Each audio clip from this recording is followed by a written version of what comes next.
Hi, this is Toga speaking. 여보세요? Hi. Ha.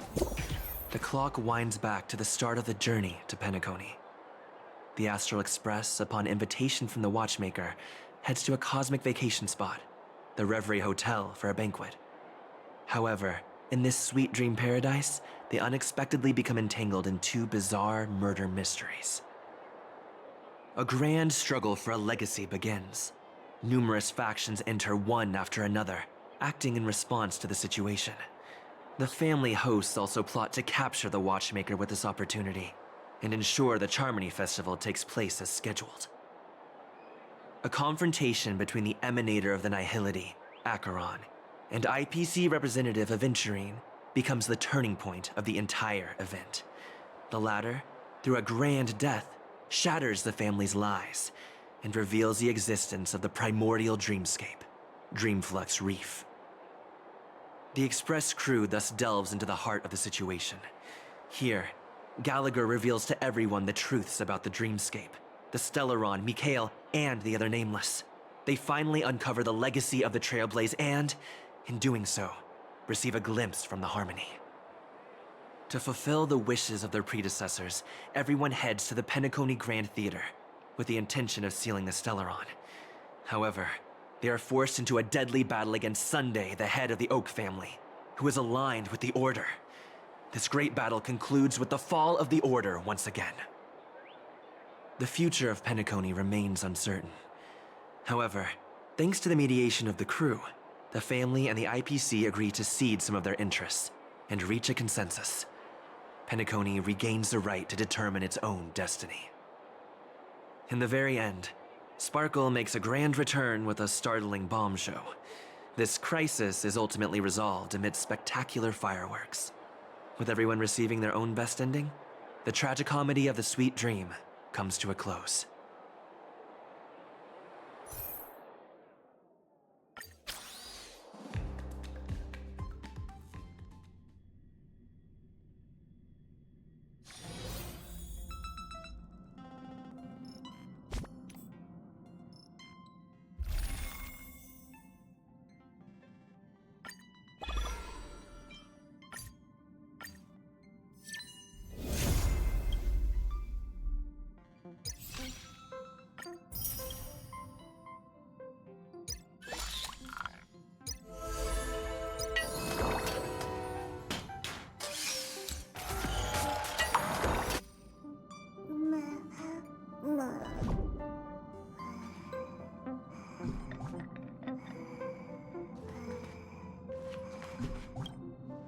I didn't think that black drink would taste so good, and really energizing too. If only I could get a cup when I'm pulling those all-nighters. Judging from its appearance, I thought it'd be unpalatable. The wonders of the universe are endless. Yes, coffee! I think it's pretty tasty, but according to Himiko, everyone on the Express doesn't really appreciate that drink. Himiko gave me a big handful of coffee beans when she saw how much I liked it, and then she gave me a coffee machine. It's a bit embarrassing. Next time I visit the Express, I'll definitely bring her some Bellabog specialties in return.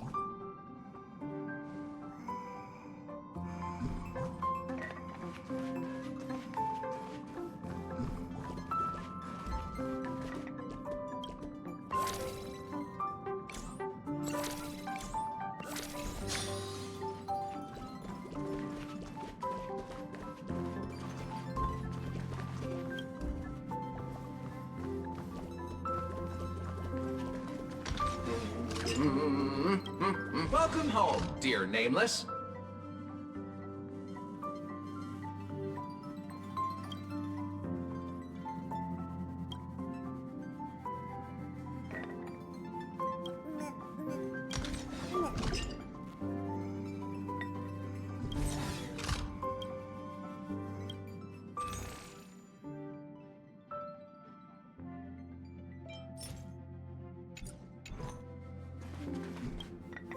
Amphorius, the Eternal Land.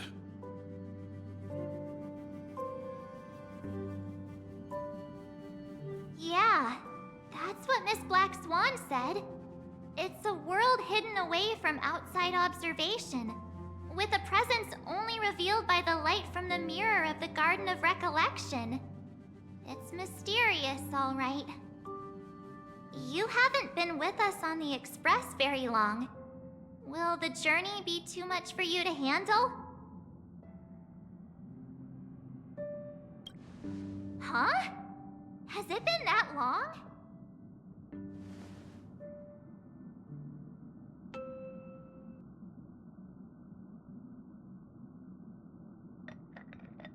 We should consider Pom-Pom's opinion, too. They don't know we're considering Amphorius as a destination.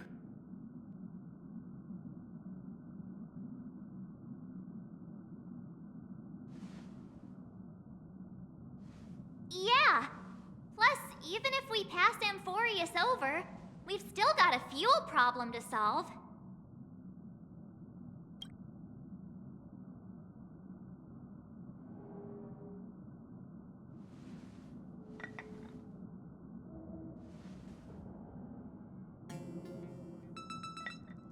In other words, we won't be leaving Penacony anytime soon. Or we could also revisit our previous stops to make sure that the astral charts and navigation routes are all functioning fine.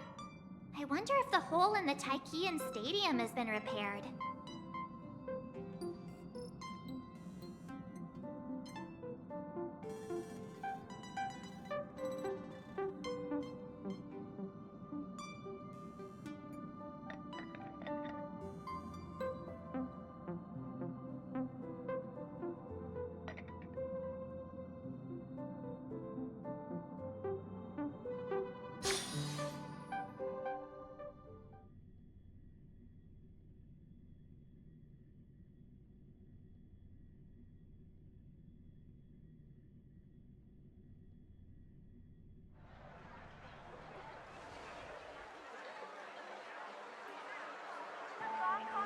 Creating chaos is also a means of maintaining social stability, if you ask me. If you have the time for mindless gossip, you're probably better off spending it on getting actual work done. They say this is all part of ongoing investigations. But is there even any point to doing this? The threat's long been neutralized. They're just putting on a show. I mean, look at us. This sudden surge in inter-family cooperative efforts. It's nothing but a pretense for those outsiders, isn't it? Sounds like you've got insider intel. Now I'm curious. Are the stories going around true? Was the furor that broke out a while ago really a result of trouble within the Oak family? Those are some difficult questions. Didn't I just say that creating chaos is also a means to maintaining social stability? Now, who knows who's been fanning the flames? But there are a dozen rumors going around out there, each one more outlandish than the last. Oh, I've heard those. Conspiracy theories about how the IPC had orchestrated everything and... what was it again? That the chaos was only quelled because of an accident? Makes no sense. So what's the lowdown? Oh, the truth has probably been long buried under all the hearsay. All I can say for sure is that someone's taken the rap for it. You mean the former Oak family head? Bingo. Most of the blame was pinned on him when the Charmony Festival was abruptly cancelled. Since then, not a single soul's seen him. Heck, forget his whereabouts. Nobody even knows if he's still alive. Talk about scary. For all we know, we might have watched something go down in history, like what happened to the Black Plum family back then, without even realizing it. I've heard another theory about that family head, though. I beg your pardon, sirs. Dreamweavers are carrying out inspections on the routes around here, and all affected facilities have been closed off. Kindly take a detour in the meantime. What happened? Is this because of the Stellaron? Jeez, are we Penaconians never gonna dream in peace again? There is no cause for alarm, sir. The Stellaron has already been sealed. This is just a routine inspection. A move to heighten security, if you will. Please rest assured that the family will do everything in our power to protect the sweet dreams of every guest. I see. We'll leave the two of you to your work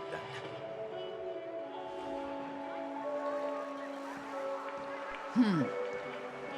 Excuse me, sir. Have we met before? Oh. Do you recall when or where we might have met?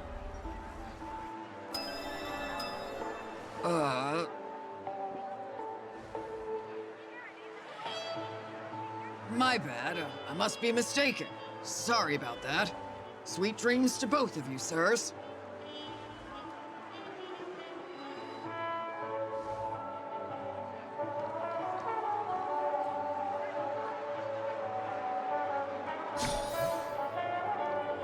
You sure have a knack for stirring up trouble. Of all the routes available, you had to take the one that Bloodhound's keeping watch over. We shouldn't run into any problems with you around. Even if they see through the Harmony's power of disguise, there'll be a way for us to escape. Spare a thought for me, will you? Just being in your company is plenty enough to get me into trouble, Mr. Prime Fugitive of Penacony. And that is exactly why I need you with me. You're the only one I can rely on in Penacony now. The only one you can rely on, huh? What about her?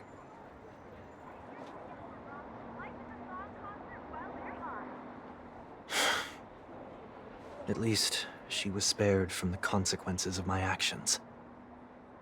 What a shame, huh? Why do you say that? Just thought that being mean might be more effective than consoling you.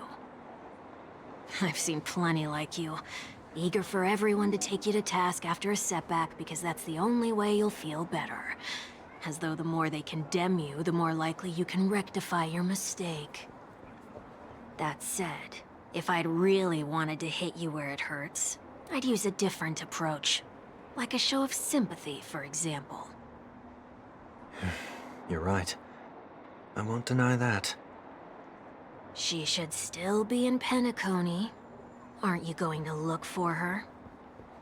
That won't be necessary. I'm sure you already know why, considering your vested interest in reading my thoughts. I can't bring myself to see her when I'm a fugitive. All right, then let's keep going. Helping a fugitive return to their home. So exciting.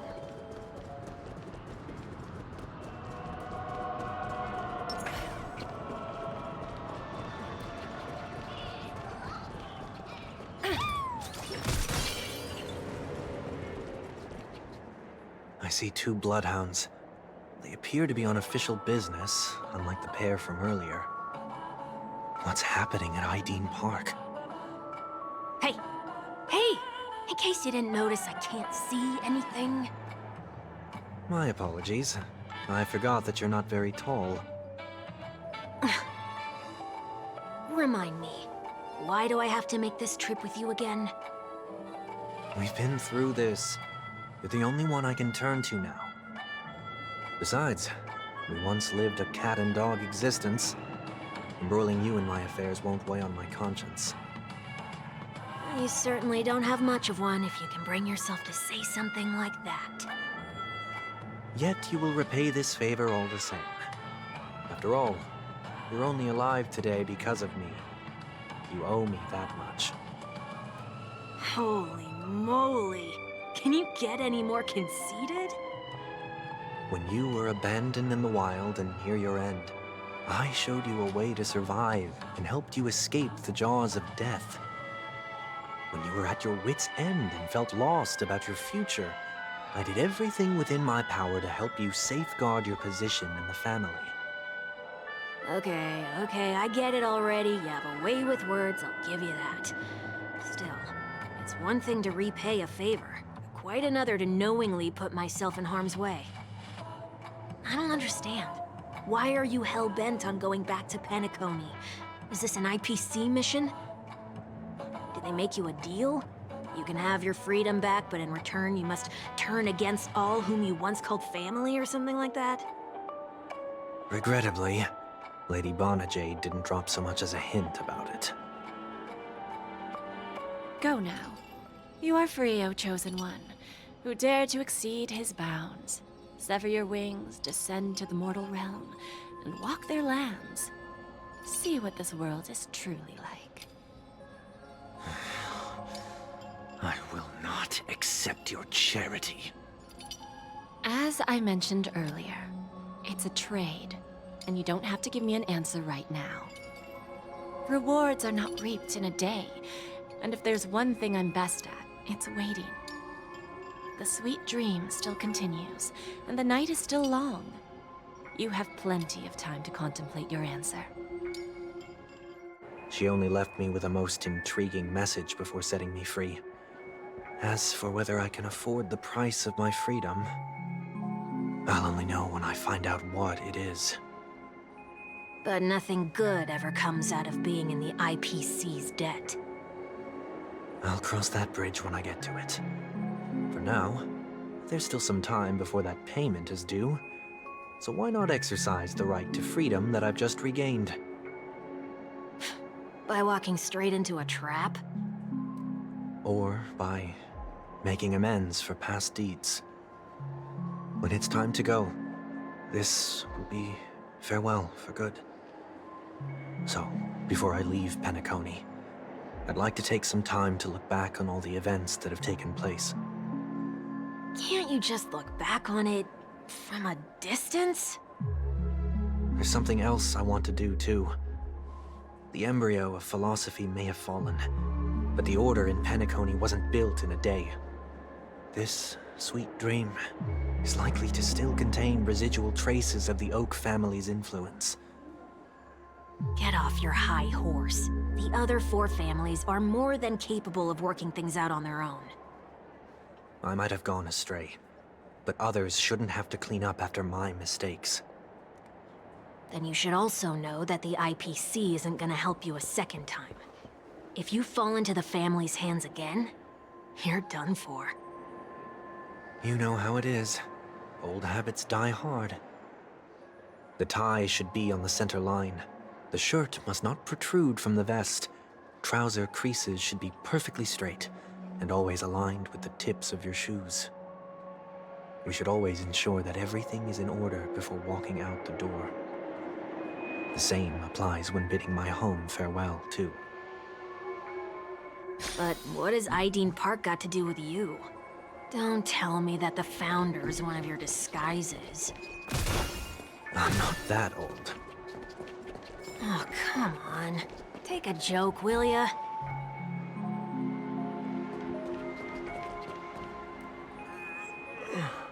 Sorry, but park facilities are out of order. Refurbishment works are currently underway. Please come back again later. That sounds familiar. I'm aware of the situation. You can skip the report. What? What are you talking about? I need... Mr. One Week, please excuse me. I should have recognized you earlier. I must be more tired than I realized. I want to know what's going on in there. You'll tell me, won't you? There's nothing much to say, actually. We Bloodhounds are just as baffled as you are. My guess is that it's simply part of the aftermath of the Stellaron incident. Aftermath? You are? Renowned workaholic, Mr. Workday. He works for me. You don't know him? Oh, I see. Pardon my ignorance, sir. Coming back to the topic of the park, let's just say that it has been recently observed that certain behaviors are not tolerated around here. What happens if you violate the prohibitions? It's baffling, but corrective measures will be taken. It's kind of difficult to explain. Maybe you'd like to see for yourself? Yeah, that works. can you keep watch over the entrance? We'll go in and have a look for ourselves. Please take these notes with you. They may come in handy. You shouldn't have said that just now. It'll only make us look suspicious. Said what? Mr. Workday? I was just telling the truth. I've always found this name to be more suitable for you. So, why are we here? You managed this park before? You could say that. I was still a child back then. To become the bronze Melodia of the Oak family, I'd gone under Mr. Gopherwood's tutelage. We were taking a walk in the park like any other day, when he suddenly hit on the idea to have me manage the park. Within the domain he demarcated, my every word would hold the force of law. In hindsight, that was probably the first time that I enforced order. You rose through the ranks soon after. I take it that you must have done a pretty good job. Quite the contrary. I made a terrible mess of things. Fortunately, the tourists thought of it as nothing more than a spell of merrymaking. Was that his way of training you? Perhaps he was just using an approach with lighter consequences to show me what he'd learned in life. That there is never an ideal paradigm when it comes to rules. If the enforcer is incapable of introspection, then even regulations once laid down with the noblest of intentions will eventually become defiled. This place is no exception. The distorted after-echoes of the Order will only add to the chaos. Let's see what we have on these notes.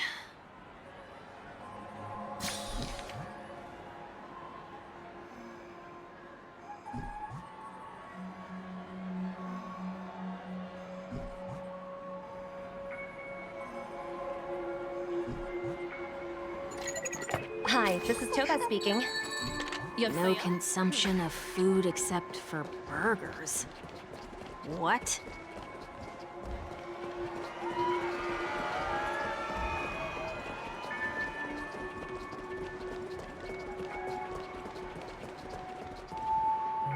No consumption of food other than burgers, especially ice cream. Please tell me you didn't make this rule. I have nothing against desserts.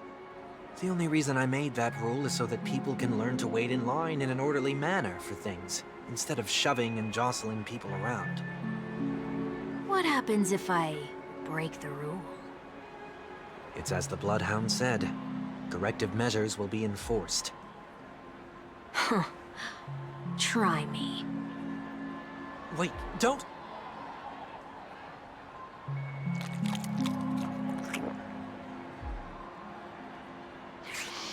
Ah.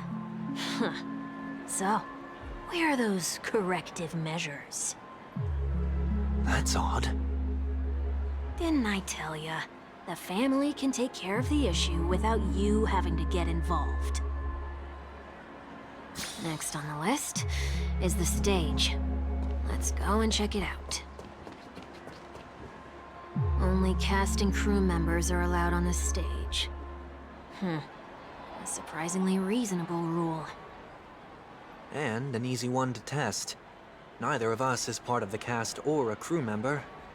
Let's try it out.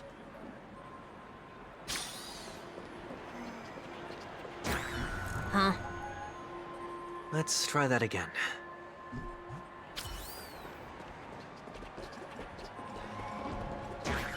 What's going on? Guide those who have lost their way back onto the right path. Looks like this is an example of the corrective measures that the Bloodhound mentioned. It's exactly what I would have done back then. You've been iron-fisted since you were little, haven't you? Wait a sec. If this is how violations are corrected, then everything that I ate just now? I tried to warn you.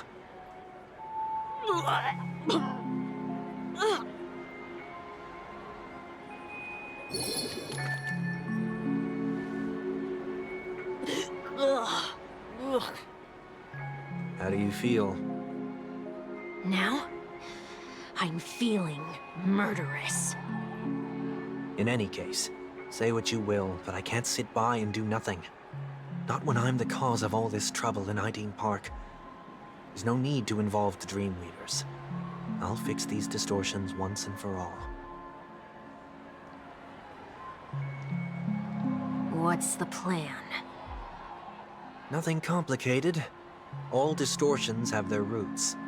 We'll be able to trace them to the source once they manifest. Breaking a few rules will do. We just need to make sure that the corrective measures that will be implemented aren't too much for us to handle. When a distorted after-echo manifests to correct us, I'll be able to pinpoint its whereabouts. Then, I'll use the power of tuning to heal the dreamscape. So, can I take it that rules are meant to be broken now?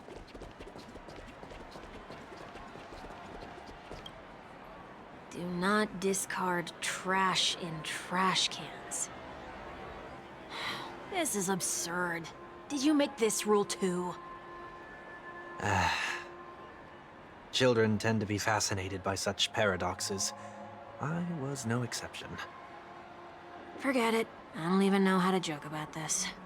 Well, what do you suggest we throw in?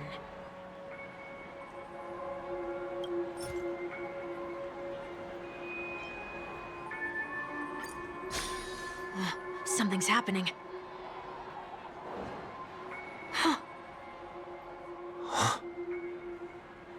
What is this? A woodcutter's trash can? We're not breaking enough rules. We should look elsewhere, too.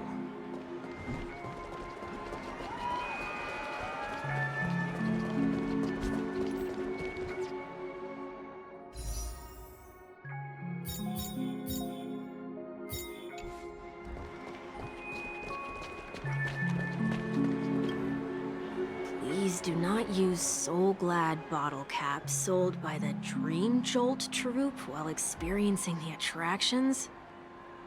The Dream Jolt troupe, where? Are they hiding or something?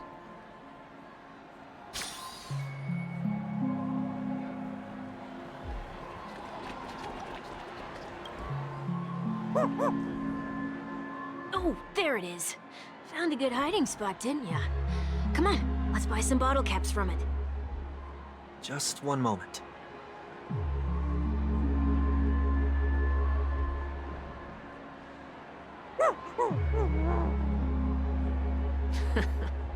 Let me translate that for you. Who are you trying to pay with your spare change? Ugh.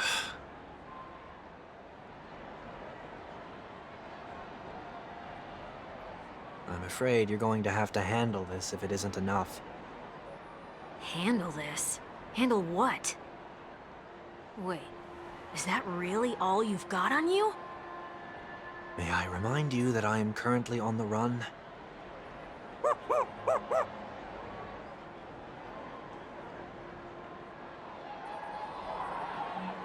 Whew. Luck's on our side. Looks like we scraped together just enough.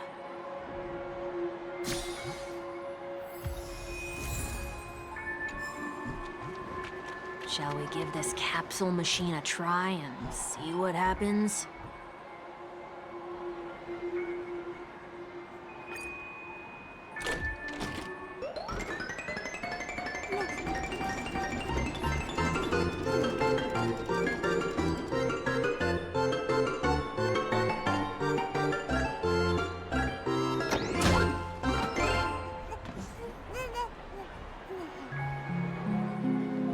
Nothing's off so far. Maybe we should open the capsule? They can't be seriously going that far, right? No.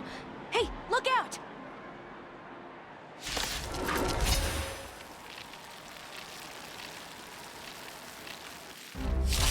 May song bring us victory.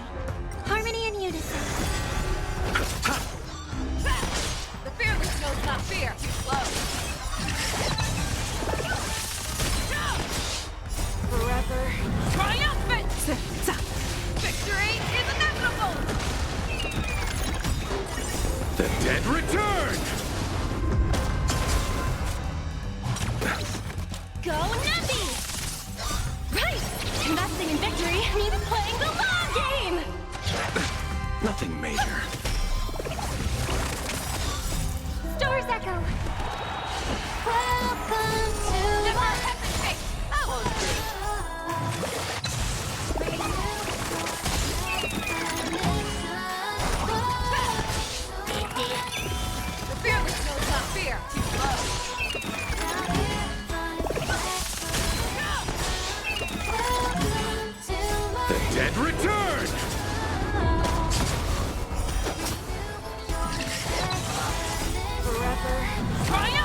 Victory is inevitable!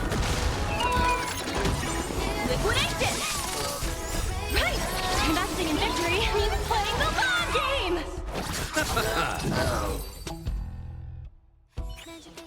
Ugh, did they have to do that? They could have just recalled the capsule. Perhaps making the attractions no longer just attractions is another corrective measure? Ugh, aren't the rules being too finicky with words? Enough. The location of the distortion is nearby.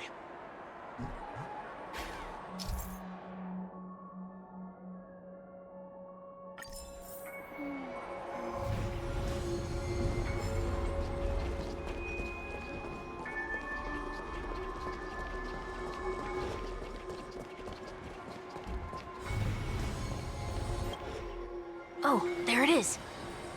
Huh. It does look somewhat like you. Time for it to disappear for good. Reveal thyself unto me, as is customary.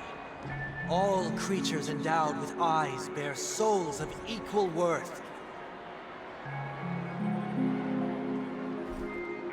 Whoa, it worked. The IPC totally should have sent someone to keep an eye on you. Aren't they worried that you might make a comeback in Penacony and grow a new pair of wings?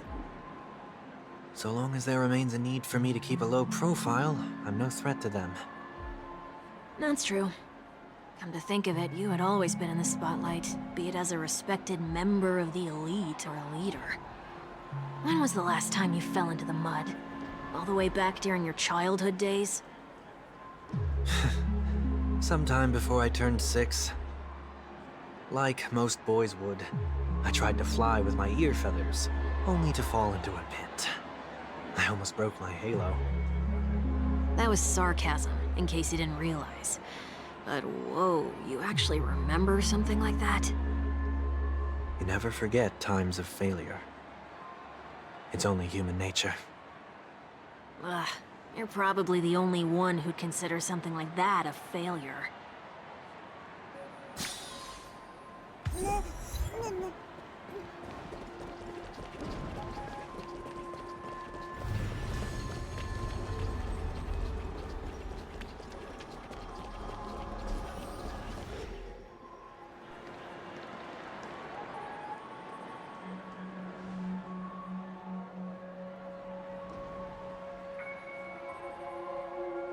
What is it this time? Just looking back. But nothing's there. That's the whole point of revisiting a place. When I look at everything here, the memories are so fresh, it's as if it all only happened yesterday. When the younger me tasted failure here, I ran myself ragged to fix the mess. I thought myself no longer the same person as before.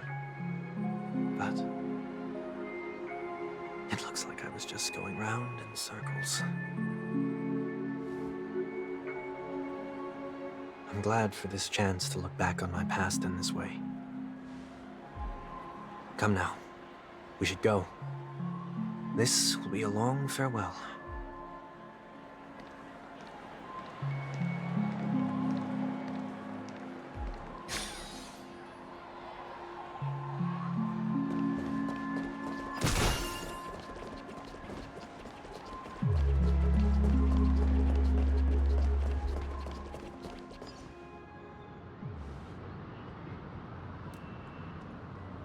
So, where are we heading next? OT Mall.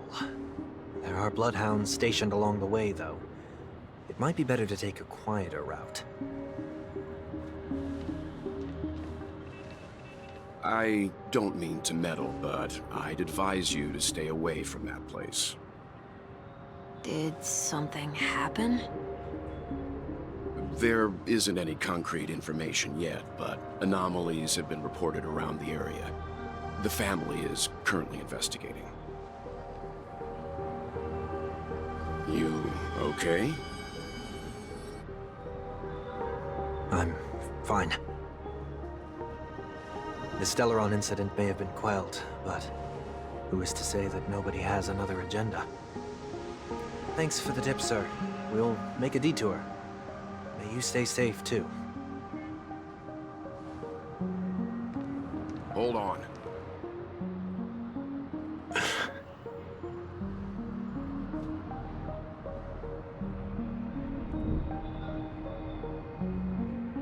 Sweet Dreams are technically safe, but it would be wise to look out for oncoming vehicles.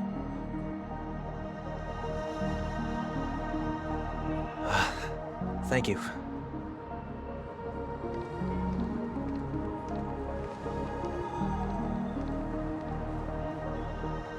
Whew, that was no ordinary passerby. It's a miracle that he didn't see through your disguise. The Astral Express should have departed a long time ago. Why is he still in Penacony? We needn't change our plans because of him, but be sure to keep your guard up. I hope nothing terrible has fallen upon Penacony while I was in captivity the last few days. Come now. It's time we set off.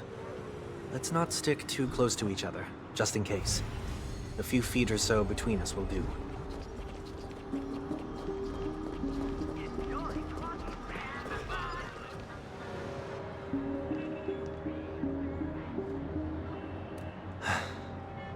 Seems I let my wishful thinking get the best of me. Will you at least give me a chance to explain? I will, but before I do, put your hands behind your back and answer my questions in short sentences. Short sentences? I need to make sure your words aren't concealing any dangerous incantations. I can't believe I've left everyone with such a peculiar impression of me. Please, believe me when I say that I didn't come back here with ill intent. Penacony will never experience the Order again, either. I'm afraid I won't be taking your words at face value, not after how you wielded the power of harmony. Answer me. What are you doing here? It looks like there's only one way to gain your trust. Come on out, 1 week. We found ourselves an ally.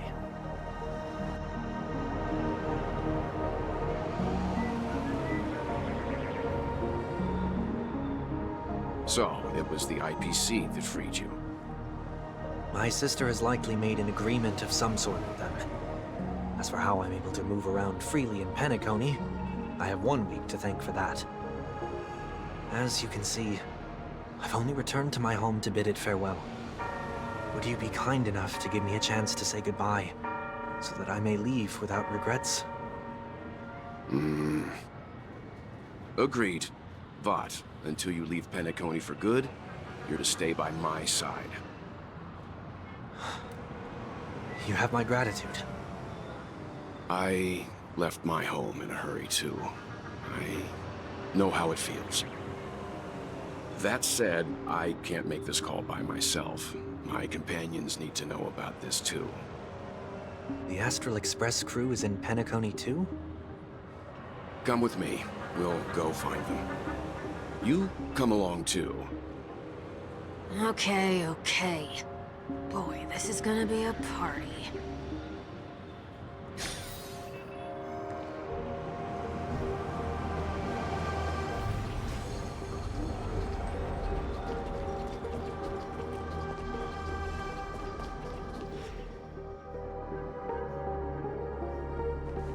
We're here. They should be somewhere nearby. Mr. Yang, if you don't mind, there's something that puzzles me.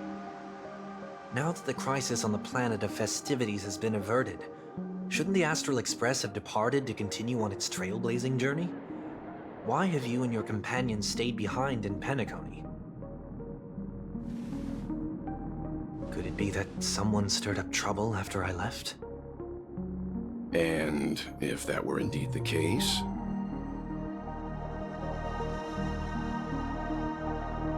I doubt I'm in any position to be proposing ideas. but I'm happy to defer to the Nameless and aid with any plans you may have. There's no need to worry. All is well in Penacony. Our reason for lingering here is a certain unusual passenger. A passenger? The Express has been commissioned to send a passenger back home. We're just resting up in Penacony for a while before we depart.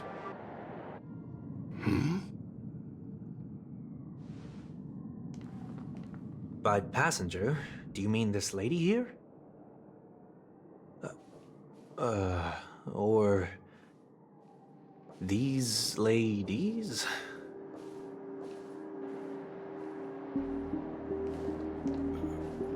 This... how? You're finally here, Mr. Yang. We have a huge problem.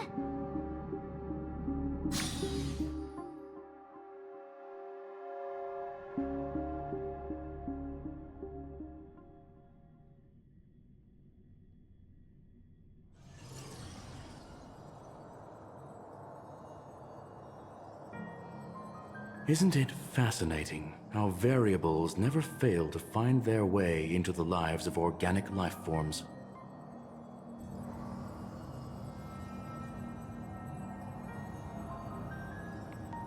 I have no interest in the Harmony's celebration, so it's only natural for me to turn down the invitation.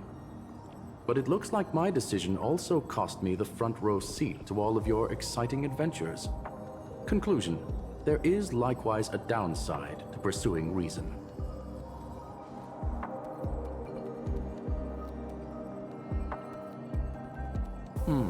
I hear that the Astral Express has established a collaboration with the Garden of Recollection for your next destination.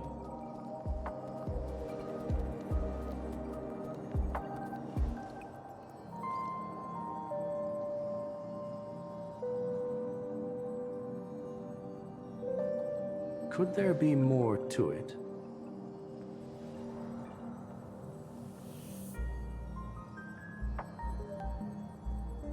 Logic.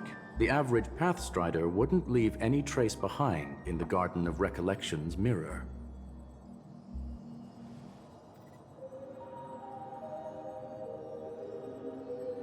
It's a pity we do not communicate much within the society. Not to mention we've lost most of our members to the Lord of Silence. I have never heard of Amphorius, however.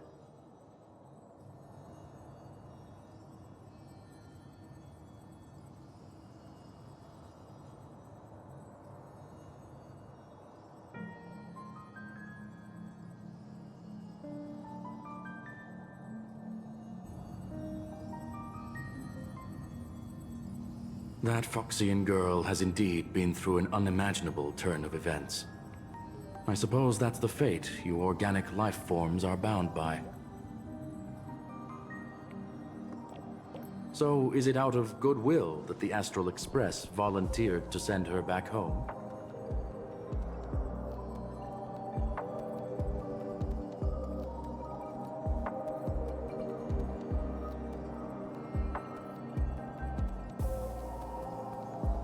Looks like this is one exceptional passenger. Don't you have to accompany her then, Miss Himiko?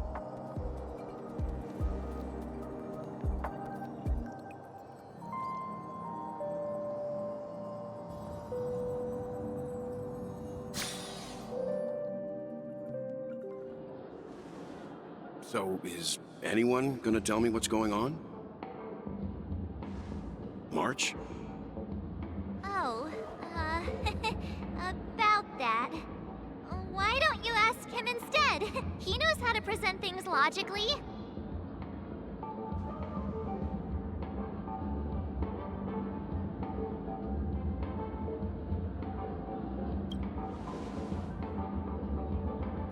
You don't have to tell him that. He can see for himself. Forget it.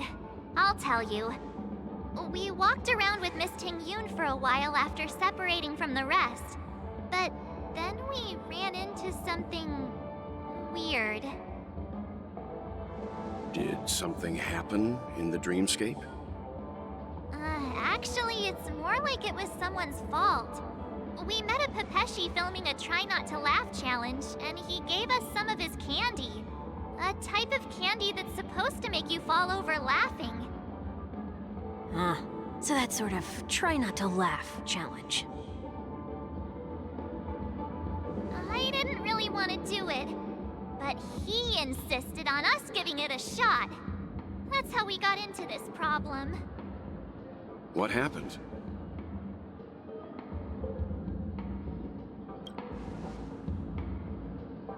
Oh, come on, stop interrupting. So, we had some candy, and we're so happy we rolled around on the ground for a bit before standing up. But once we did, we realized Miss Ting-yoon ate the candy too. But she only sneezed nonstop. Achoo! Achoo! Sneeze after sneeze. And before we knew it, she multiplied into several Ting-yoons right in front of us. What's your take on this? The dreamscape is a Memoria world. It is likely the candy triggered her hypersensitive mind, causing scattered memory fragments to dissociate and become entities themselves. There is no cause for concern.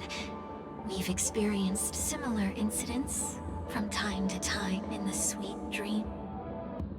Mr. Yang? Who's this? It's okay. You can reveal yourself now. I was only being careful, or we would have been stopped by the Bloodhounds more than once on our way here. Help me remove my disguise. 1 week.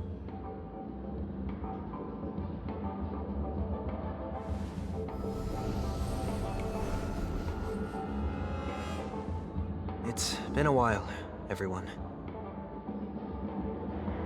You! What's going on? Everyone, stay calm. I'll explain.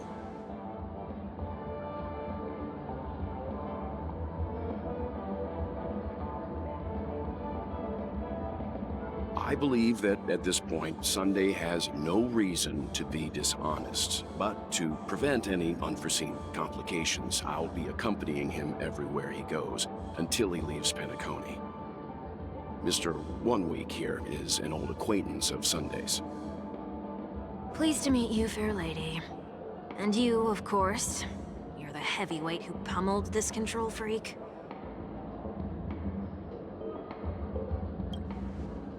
The surprises just keep pouring in. First there was Miss Acheron, and then Miss Ting-yoon. Why does it seem like Mr. Yang always comes back with some extraordinary guests? Let's leave this discussion for later. For now, we should be focusing on returning Miss Ting-yoon to her normal self. That's not gonna be easy. You'll see what I mean, Mr. Yang. These Ting-yoons aren't exactly easy to communicate with.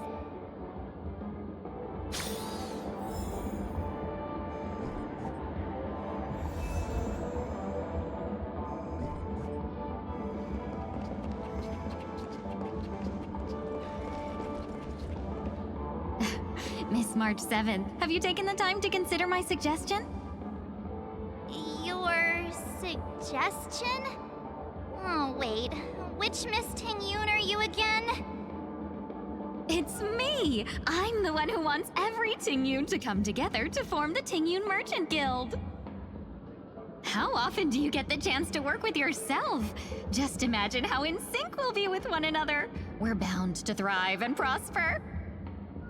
I know we can't leave the dreamscape to trade with the outside world, so that's where you come in, Miss March 7th.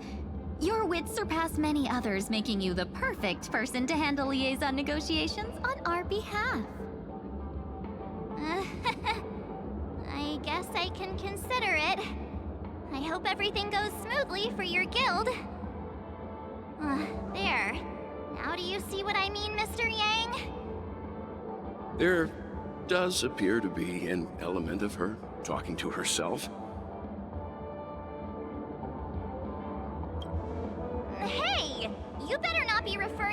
part about my wits surpassing many others. Mr. Yang mentioned the Express's next voyage is to send a passenger back home. Could this lady be from the Xianzhou Alliance? Yes, more specifically, the Xianzhou Luofu. The Luofu? Didn't the Antimatter Legion launch an ambush on the Luofu some time ago? Was she one of the few survivors? Quite the contrary. She might have been the person closest to the eye of the storm. Looks like there's a lot more to this story. Story for another time. As host of the Dreamscape, do you have any suggestions for fixing this problem? I don't have much to go on now. Perhaps we should talk to the other Miss Tingyuns here.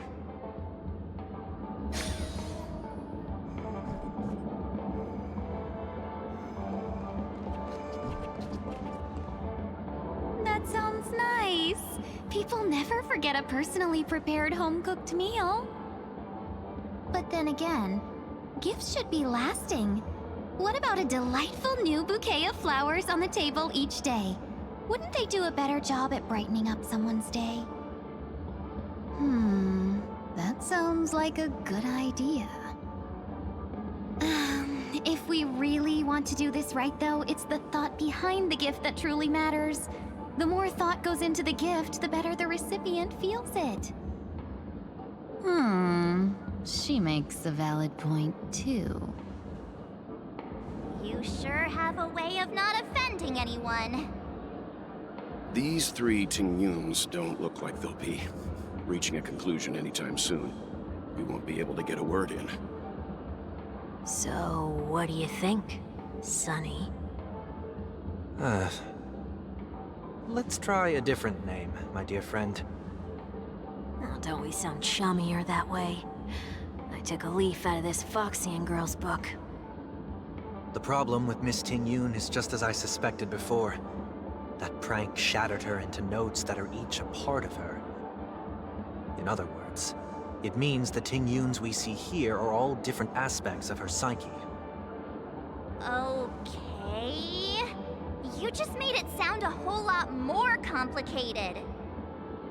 At any rate, this is a known occurrence across the Dreamscape. Tuning could be the way to fix it.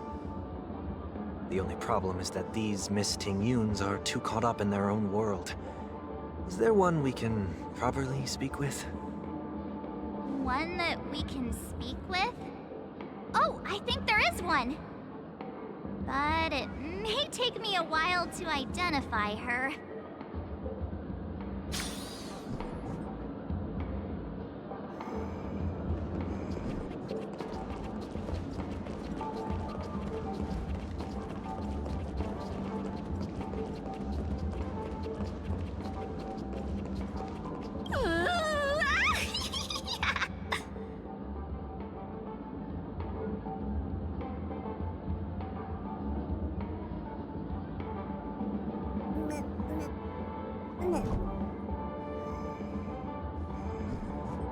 Why do I feel like it's not gonna be a wise move to interrupt her?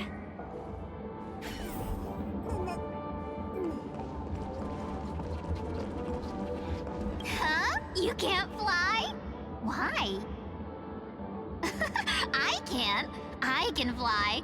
A long, long time ago, a big girl flew with me really high into the sky. I'll take you next time. Pinky promise? Should we get someone to watch over her? Nah, I think she's perfectly fine on her own.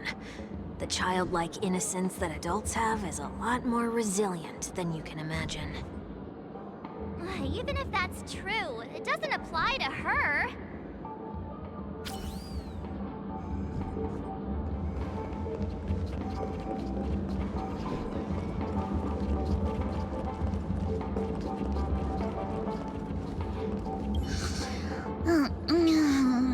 I'm walking in the street. What a weird dream. This Miss Tingyun looks like she's sleepwalking. Nope, not her.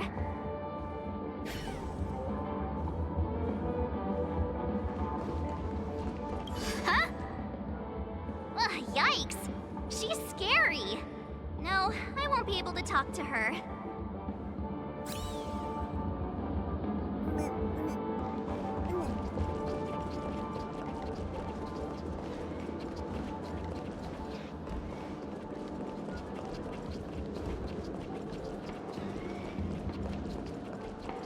Oh, were you all looking for me? Oh, were you all looking for me? Found her! If I remember correctly, this Miss Tingyun's trait is... it's nothing special, really. She ought to meet your one we can properly speak with requirement, right? Worth a try. My lady, if I may, I wish to perform a tuning on you. Before you start, you should know that we're keeping our eyes on you. If you even think about taking Miss Tingyun hostage...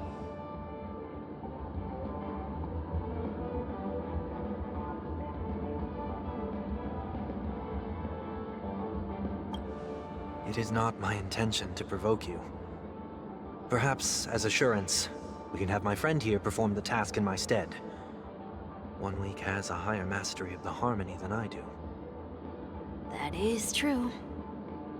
If you still have concerns, you are also free to restrain me while he performs the tuning. There's no need for that. You're acting so... sincere. I'm actually surprised. Are you all right with this, Miss Tingyun? I go as the wind blows, so you may decide for me. Then kindly forgive our intrusion. Please do your best, 1 week.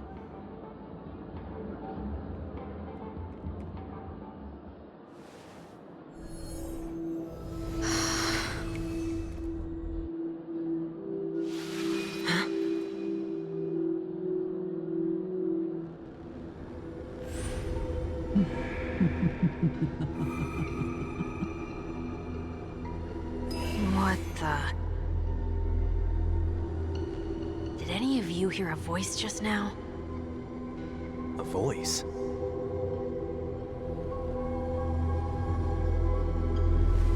Never mind.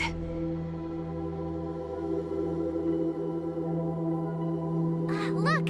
It's working!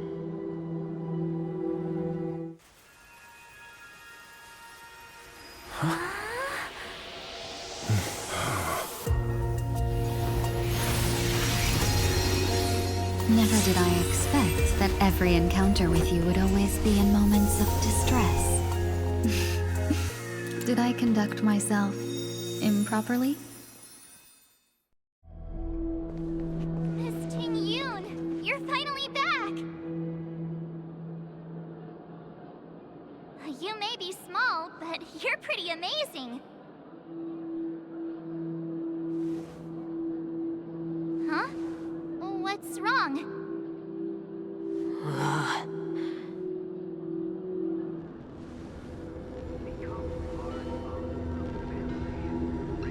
It's nothing. Just a trivial matter.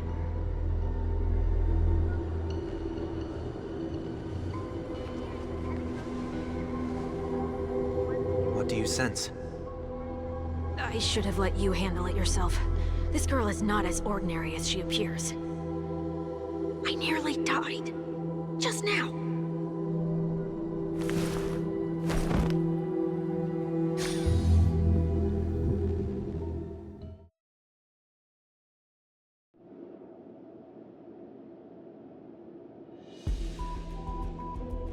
Don't be afraid.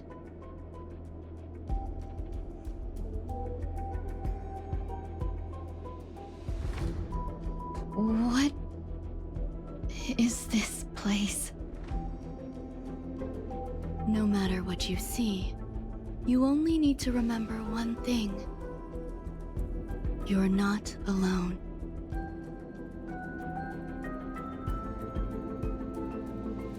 Who you? And who am I?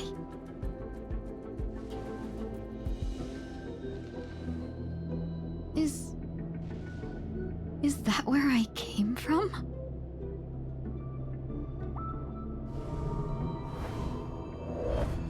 And where does this path lead?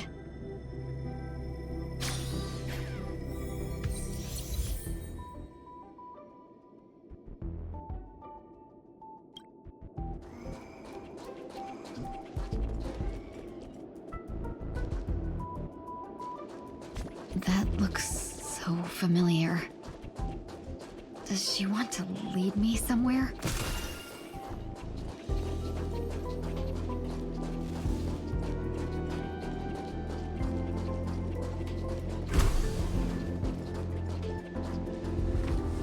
The life support pod is ready. There were only minor issues. That's great. Otherwise, that person from the Xianzhou might not be able to hold on much longer. You're still trying. There's no precedent for saving someone who was destroyed by a Lord Ravager. Will it even work? I'm not a genius, so I don't understand the logic behind it. But if she says it's possible, then it must be. Excuse me. Could you tell me where I am? Can they not hear me?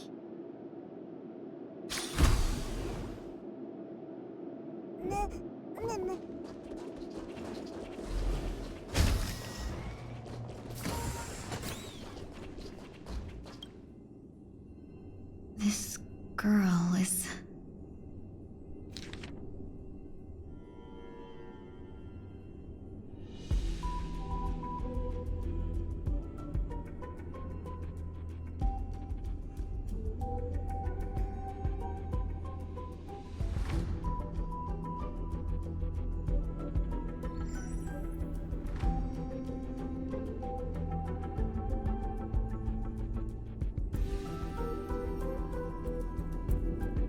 Tingyun. What a familiar name. Do I know her? Don't question it. Keep moving forward. It's you again. Who's talking to me?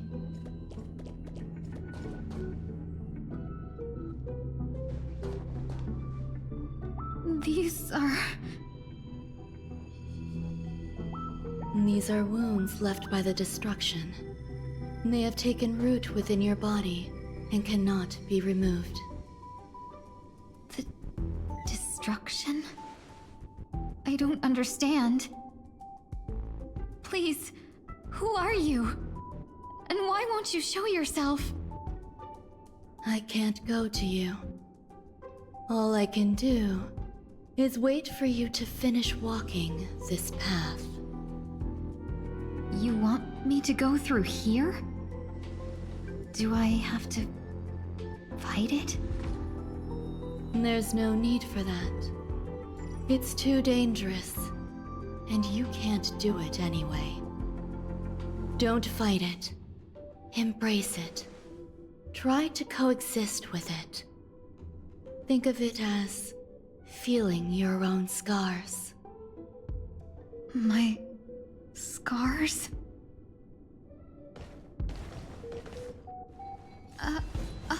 Wait!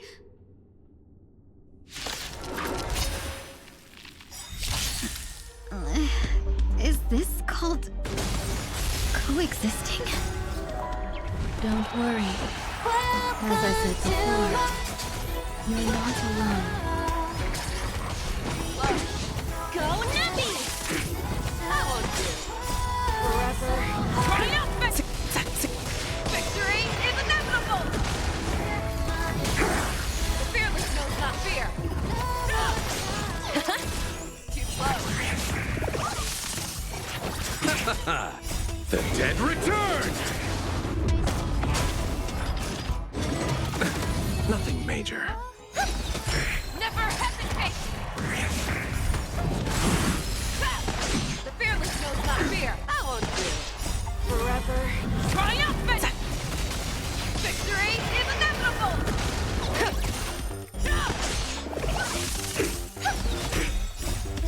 Himiko. Welcome to... Never hesitate! Liquidate this!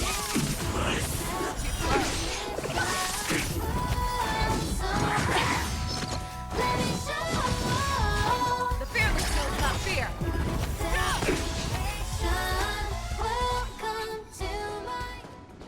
How can it be? Why are there still so many of them?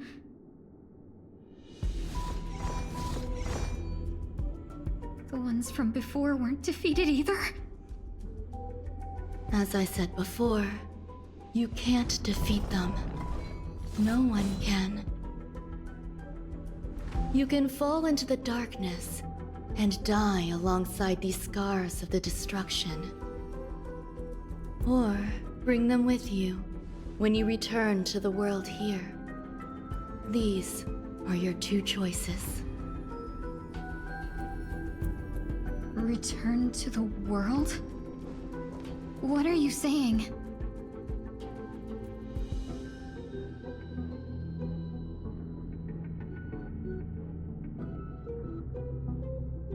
Oh. No wonder those two ignored me. Am I just a wandering spirit now? Close, but not quite. So... I'm trapped between life and death? Existing in a limbo? You can think of it that way. Based on what you said, even if I should wake up, these wounds that caused my death will remain on my body and never heal?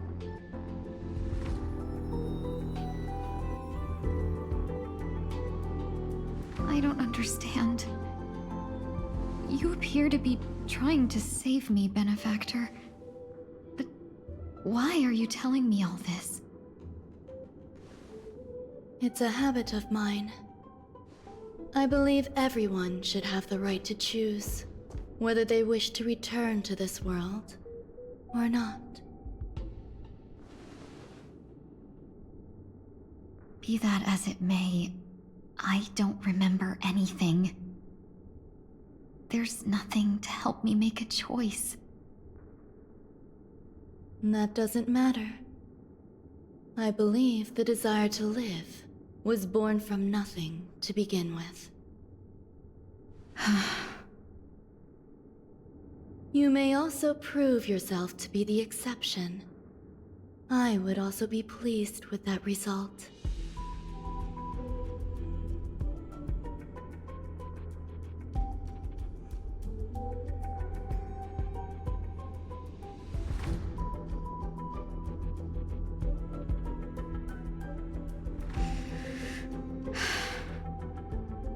How troublesome.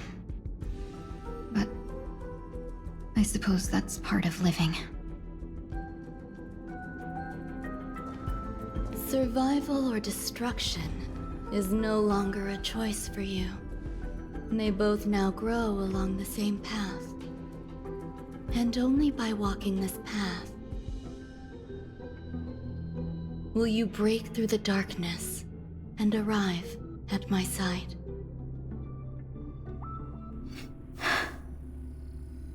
Feeling more awake? Congratulations. You attained your very first victory in this tug-of-war. It's a good start. This is... Let me explain. You were attacked by a Lord Ravager. By all rights, you should not have survived. But someone didn't agree with that assessment, and it just so happens I was able to fulfill his request. What about the other merchants? I don't know.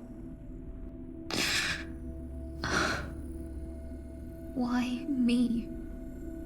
Because you were the most unfortunate. You fell into the hands of that Lord Ravager, who destroyed your body and spirit. Yet, you were also the most fortunate. Her desire to claim everything about you for herself meant she needed time, so you were spared instant annihilation. There is only a fine line between resurrection and escaping death. Yet, they couldn't be more different. If you had truly died, I would have been powerless to do anything for you.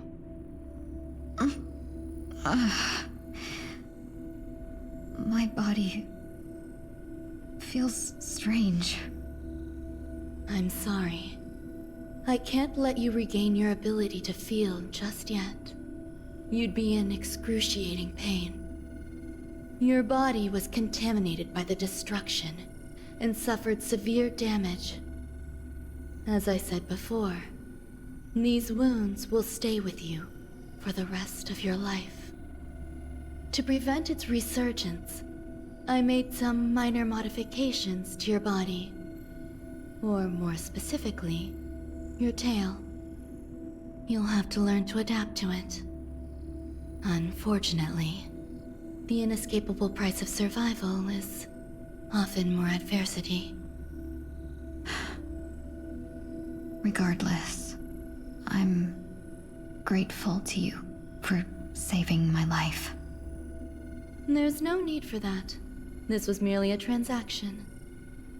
With this, the debt between the traveling merchant and me is clear. Who? Don't worry about it. You should sleep for a little longer. By the time you wake up, you won't remember any of these details.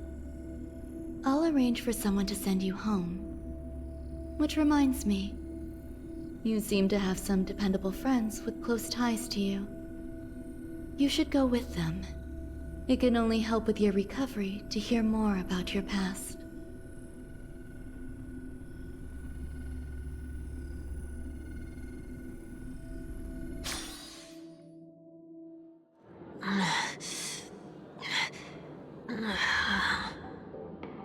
Are you all right?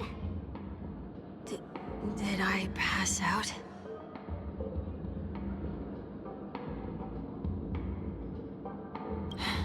A little quick to the draw, aren't you? The tuning rebounded and affected 1 week instead. This is no ordinary woman. I suppose there's no point in hiding it from you anymore. Miss Tingyun is originally from the Xianzhou. She had an unfortunate encounter with a Lord Ravager who robbed her of her identity and left her on the verge of death. While she miraculously escaped with her life, her body suffered terrible injuries beyond all power to heal. But something happened to change that outcome?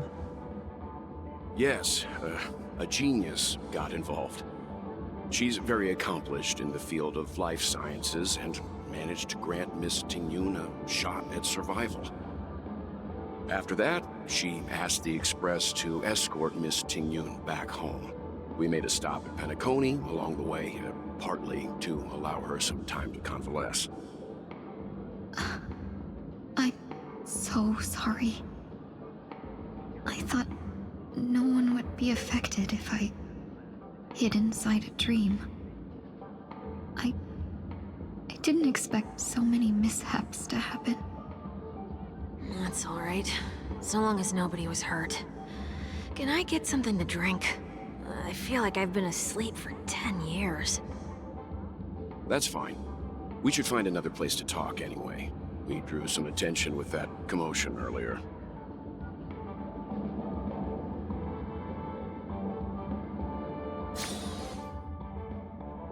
So glad again. I'm a local, you know. You'll have to make do. In any case, I must thank the both of you for your assistance. It was nothing. Now that the matter with Miss Tingyun is resolved, are we meeting your other two companions next? There's no need for that. Mr. 1 Week is in poor condition, so let's wrap up your farewells first. I'll leave Miss Tingyun in your hands. Huh? But, Mr. Yang, the messenger from the Xianzhou here. You're not coming with us? I trust that you can handle it. Besides, Himiko will be there. She'll be able to handle any decisions should you run into any difficulties. Okay, we better hurry then. This is ridiculous! How come I keep bumping into colleagues? Shall we keep going then? Did you forget already?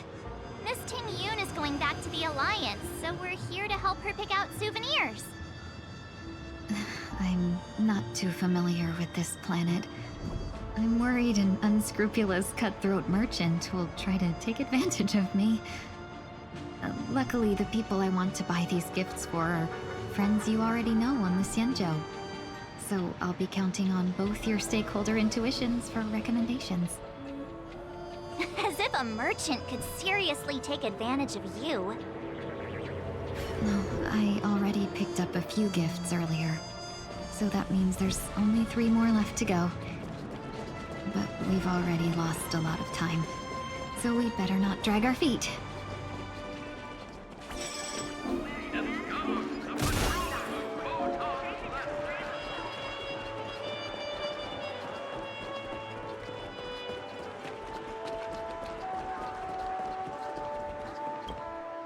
Welcome. How can I help you?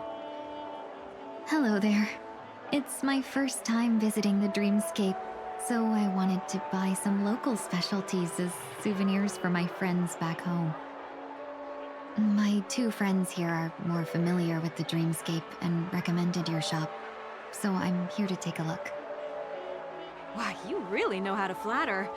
Go ahead. Browse all you like. First we have Lady Fu Xuan of the Divination Commission. What do you think best suits her?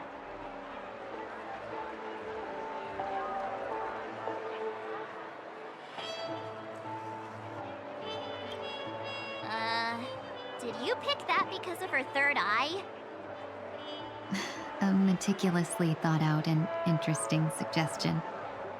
It'll make for a novel gift. Let's go with that. Next is General Jing Yuan.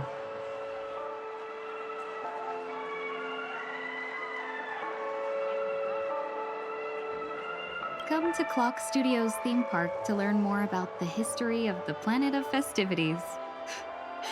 I think the General will like this gift. Finally, we have Lady Bailu of the Alchemy Commission. She loves excitement.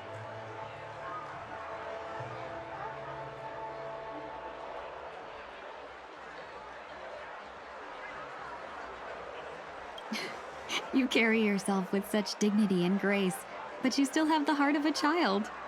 Lady Bailu loves these types of accessories. Let's go with your suggestion. That's all of them. Please wrap them up for me. Thanks to both your help, everything went smoother than I expected. And it looks like we still have some time to spare. Why don't we pay another visit to the Dreamscape sales store? You can find memory bubbles pretty much anywhere, but Penacony's dream bubbles are extraordinary. Even if we don't get them as gifts, we can keep them as souvenirs for ourselves. A souvenir for myself? That's definitely an idea I can get behind. But there's one more thing I wish to do. Since this is our last stop, could I have a word with you two in private? Perhaps somewhere more secluded. I'd like to discuss a personal matter.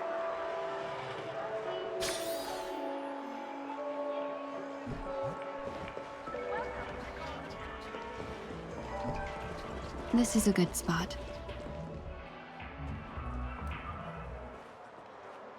Miss Ting Yun, what's this about?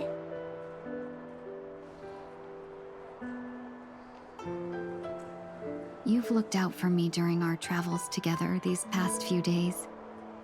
I'm truly grateful and can't thank you enough. But there are some things I find difficult to forget. I feel it's only right that I tell you what's on my mind before we part ways. Do you two still remember what it was like when you first saw me? How could we forget? He was so shocked. He was frozen in place when he shouted.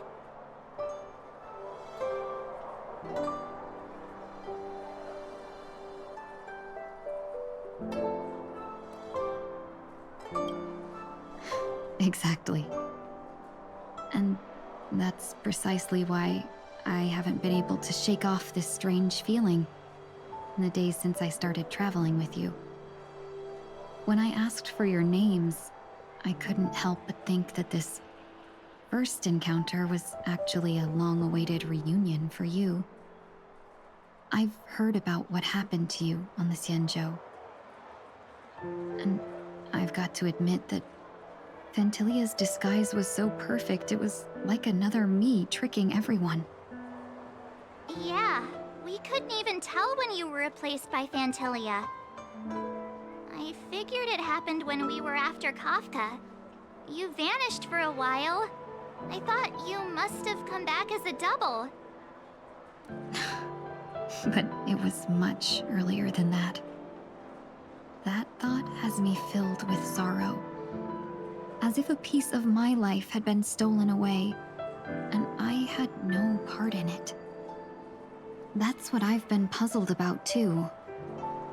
I never actually saw how Fantilia managed to disguise herself as me.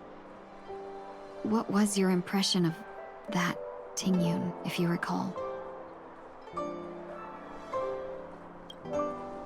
That part is true.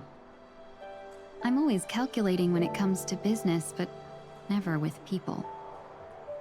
So, what did she seem like to you? I'll just assume that's a compliment. Maybe next time you could just say silver-tongued. Was there anything particularly memorable?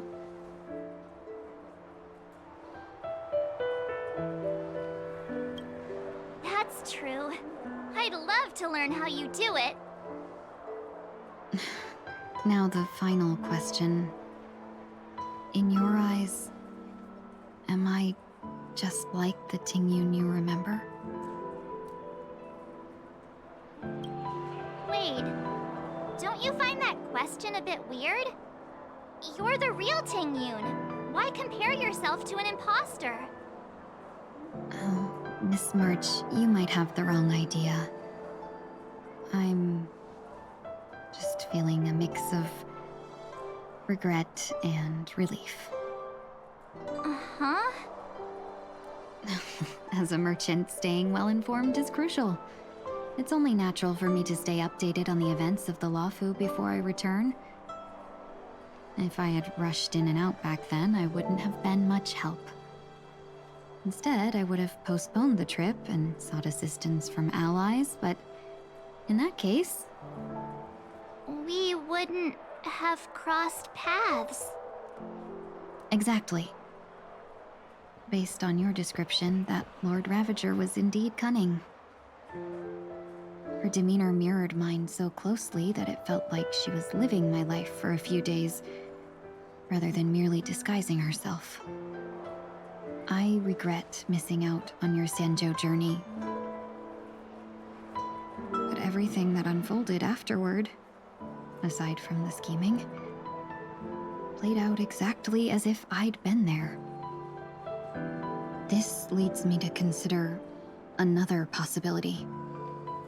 Fantilia had stolen a piece of my life, and a Foxian always gets even. I will not be taken advantage of. I must take something back from her as well. But after thinking it over, the only thing that could be considered equal value is the bond I have with all of you. That thought has brought me great comfort. And now I know how to speak to you properly. We've never even met before, and here you are, offering your help, just as before. I should have treated you with respect, but fear of Fantilia made me act like somebody else. And now, I will reclaim everything I have lost. and it should begin with a proper acknowledgement.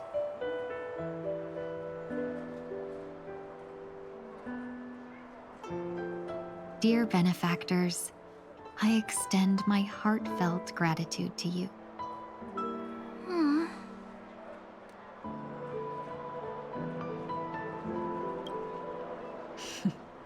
Looks like we're off to a good start.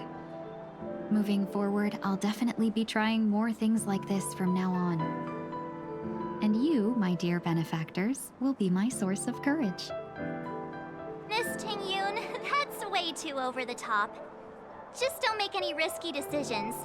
It might overwhelm him. We'll see. I just hope the Ting-yoon in your memories won't be tainted by Phantilia anymore. All right, no more questions. I hope I didn't take up too much of your time. Let's continue on our way.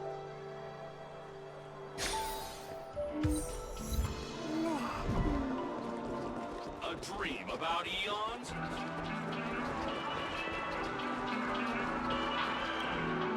Welcome to the Dreamscape Sales Store. Dr. Edward at your service. We're looking for some dreams to give as gifts. Something exotic and preferably captivating. Just a friendly reminder. Being too picky would help you find the best dreams. Just to dampen your spirits ahead of time. That being said, there are always some lucky exceptions. Not too long ago, I procured a dream bubble that sounds perfectly. The story unfolds in the Shenzhou Alliance, where a young sword master strives to become the sword champion. However, this junior Foxian sword, who just turned 100, puts him in a tough spot. Why does that sound oddly familiar? Since I'm returning to the Xianzhou, I think it's better to choose something unrelated to the Alliance. Feel free to pick a few for me.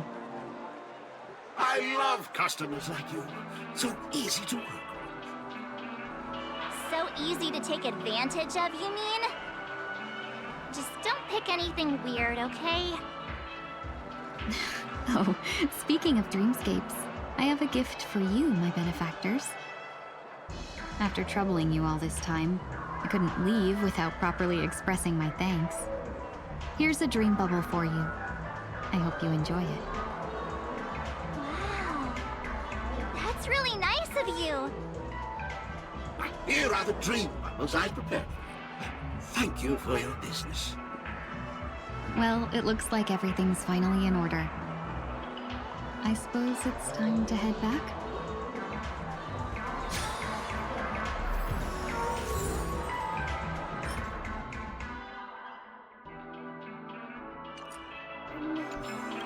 Welcome to Dreamscape Sales. Oh. This is quite the dream. Full of twists, turns, and all the right elements. I'd be willing to buy it back at a high price. Quick about it. Then please, close your eyes.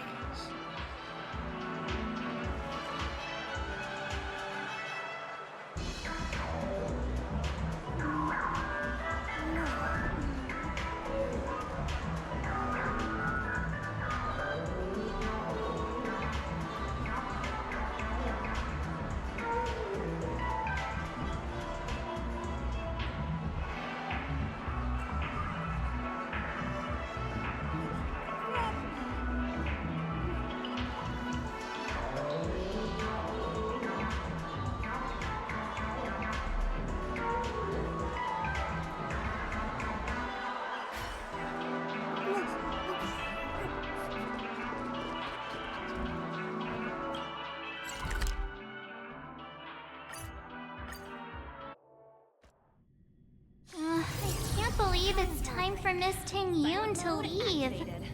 I'm not ready to say goodbye just yet.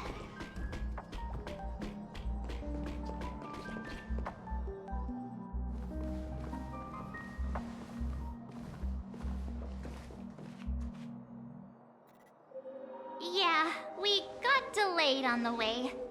Mr. Yang will explain in detail when he gets back. Has the messenger from the Xianzhou arrived yet?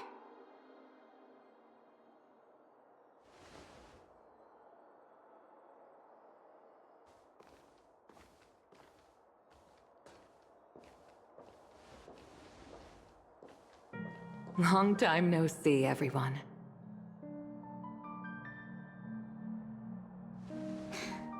Madame Yukong? I've imagined this moment many times. I was worried I might embarrass myself in front of you. I even rehearsed every word beforehand.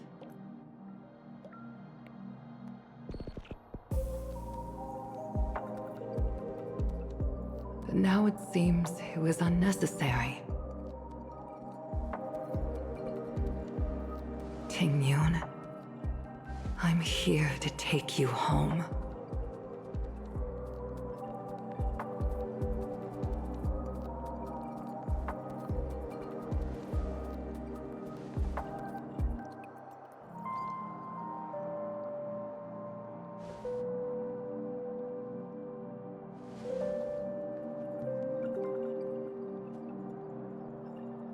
Madame Yukong, I wasn't expecting it to be you.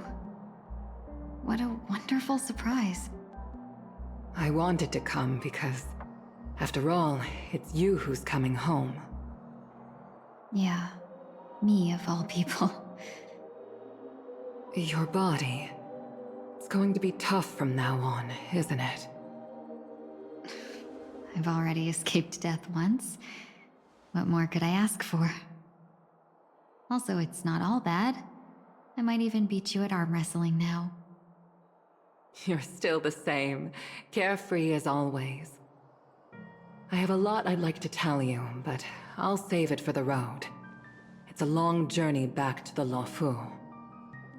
Even if we can't completely rid you of the pain, there must be ways to alleviate it on the Xianzhou. I have no doubt. But since we're alone here, may I ask you one more thing? Do I really have to go back to the Luofu? Why? You don't want to? Despite Fantilia's ruthlessness, she spared me when I should have been eliminated. And why did Miss Ron Mei, who has no ties to the Xianzhou, go out of her way to save me? It seems as if I've become a pawn in someone else's game. There are people within the Alliance who also believe that the suspect is now on the Yuchua. If that's the case, it's all the more reason for me not to return to the Luofu and complicate things. I might as well take advantage of this situation. Take advantage of the situation? What do you mean? Right now, the marks of ruin inside me maintain a delicate balance. Moreover, they were created by Fantilia herself. If possible, please inform the General and arrange for me to meet with the Marshal. Maybe this body of mine can help the Alliance get one step closer to the Xianzhou's enemies.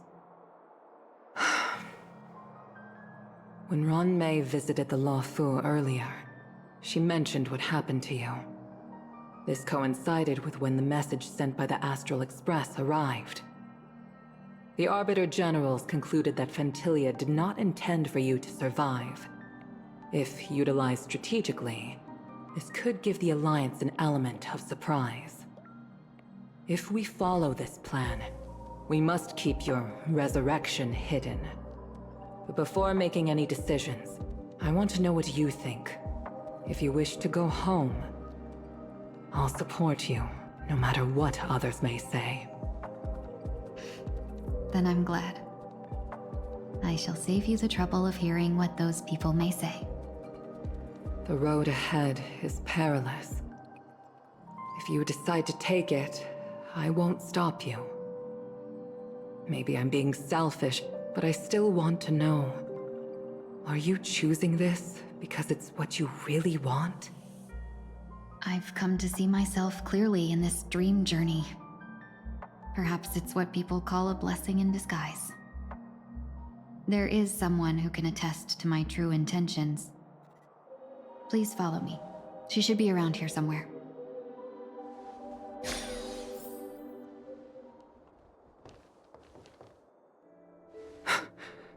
Is that...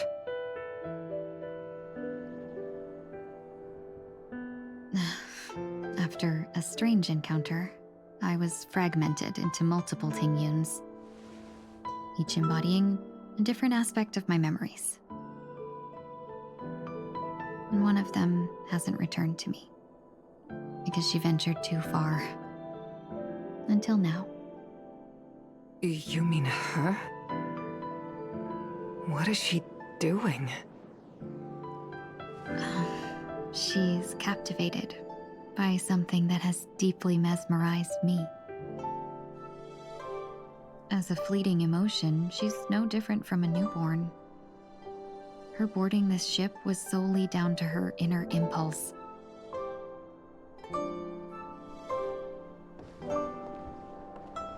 Madame Yukong, do you remember?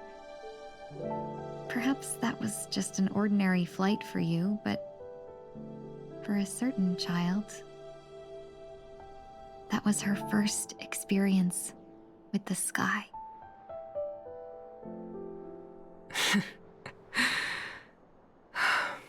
Of course I remember. Back then, you were still young enough for me to carry. You probably still can. Want to give it a try? I'm afraid you'd be too heavy for me now. Just kidding. I remember you kept begging me to take you to the star skiff, and even dreamed of becoming a pilot. But once you were airborne, you were so nervous that you clung to others for dear life. This flight was a turning point in my life. The boundless cosmos unfolded before me. I was completely mesmerized, not just by the view, but by a realization. In this world, there are paths beyond waiting for us to explore. Even though I lacked the talent to pilot the star skiff and wasn't much of a warrior, I still chose to travel around with the Merchant Guild. Even to this day, this thrill still courses through me. That hasn't changed?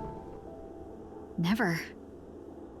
Now I can embark once more on my journey as a traveler of no return, exploring the paths that lie beyond. Speaking of which, how are things with the Whistling Flames? I've left Yan Ming in charge for now. He's reliable, but he can be a bit extreme, and might not always follow your principles as a traveling merchant. My principles. Forsake what others fight for, and take what others abandon. That's the way to navigate the world and achieve my goals. I will continue to uphold my principles. But now I've also learned that while these merchant principles may apply to humans, they falter in the face of the gods. But this shouldn't fall on your shoulders to begin with. You are simply an innocent survivor in this war. Madame Yukong, you were once a survivor in the war too, weren't you?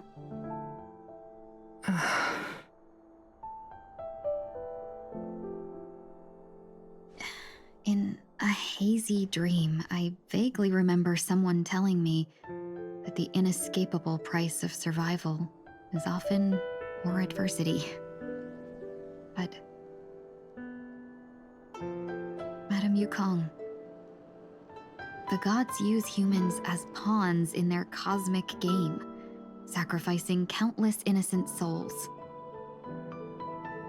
Have you ever thought about making them pay? Every moment of every day. But as inconsequential as we are, how can we escape the fate of being mere pawns? If I could choose, I would never want you to become a pawn. I just wish you could still be that carefree little fox. Not caught up in this war. Don't be disheartened, Madame Yukong.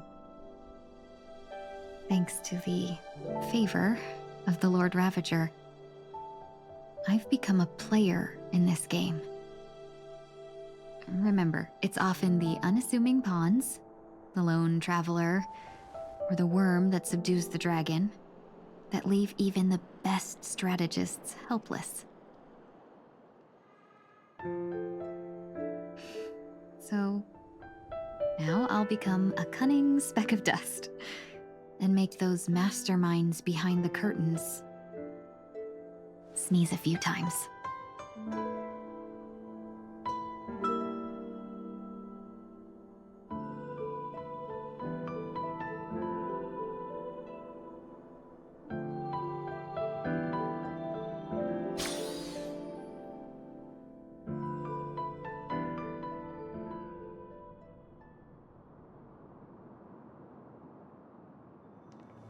Is this place also affected by the Order?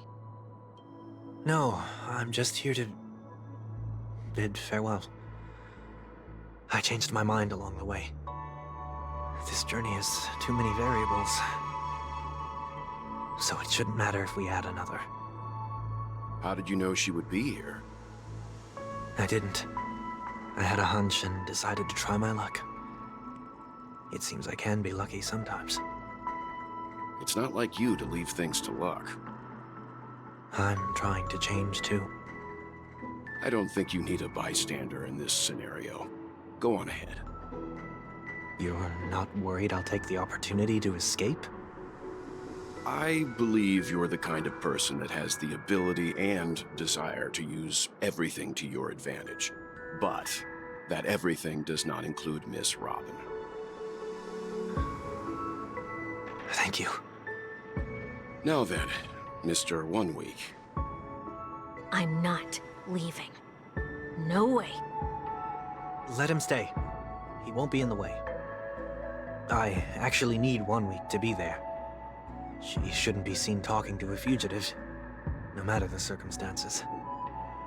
You don't intend to reveal your true identity to her? Both parties don't have to be aware that this is a farewell. I shouldn't put her at risk for my selfishness. As you wish. Shall we go then?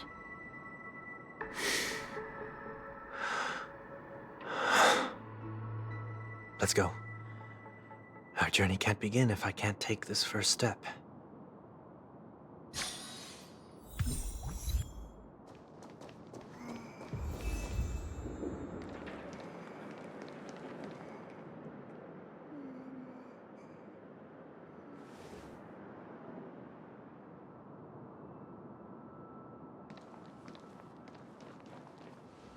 I didn't expect to see you here, Miss Robin.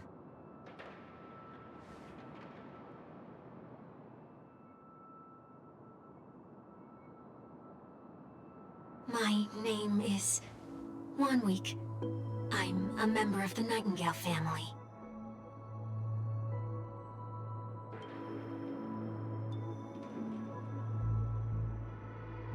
You're too kind, Miss Robin. You must be very busy. What brings you here to Dream's Edge?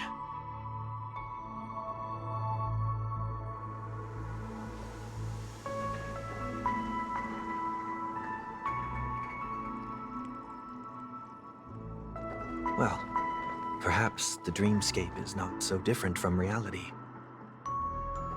When we look up into the night sky, the stars aren't really there. The glimmering lights we see are merely the images of stars from long ago. So, have we ever truly seen a real sky full of stars?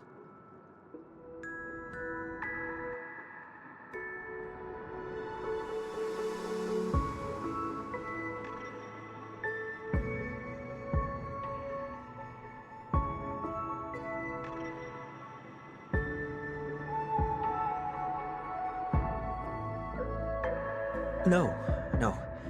Today is my rest day. There's going to be a show later, so I came early to find a good seat. It's somewhere farther away. They say it's a farewell performance. The kind that's better to listen to from afar than watch it performed live.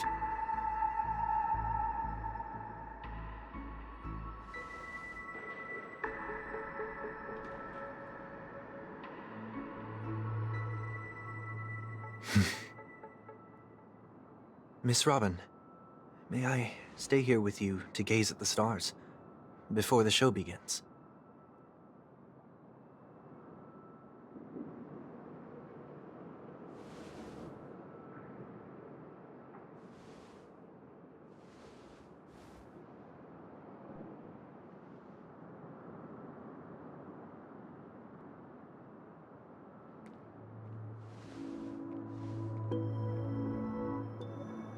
Still, these stars are unfamiliar to me.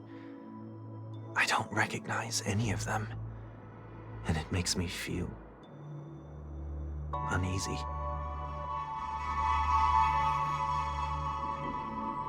Perhaps it's both.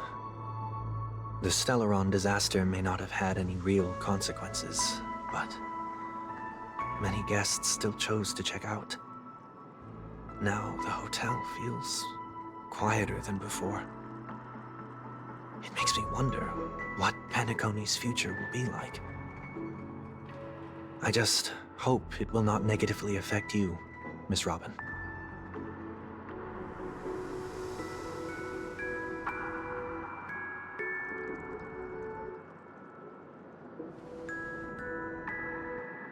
Did the person you wanted to say them to leave?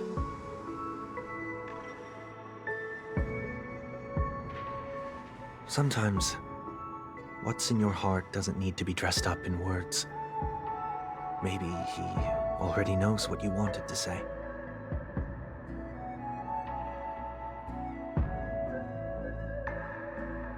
If you don't mind me asking, who is it that you wish to encourage?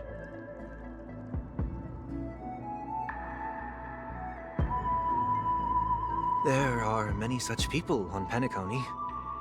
Failure is like the setting sun to a dream chaser. It's something that happens every day. I believe they all have the willpower to start anew. Especially after receiving a smile from you, Miss Robin.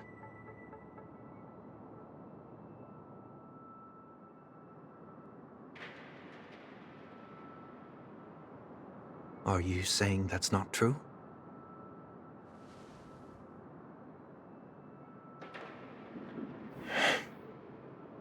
Failure may be a good thing for someone like that.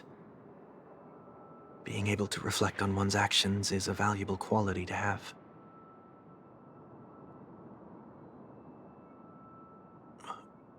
Why is that?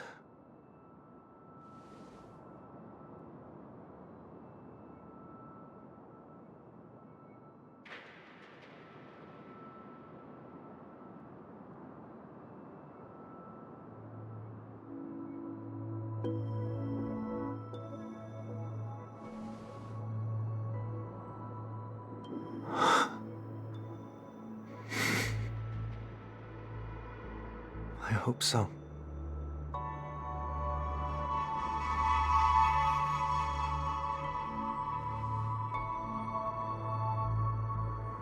The dream jigsaw.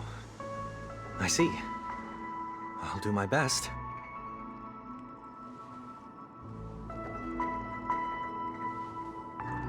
I'm still inexperienced, so let's just hope we get lucky.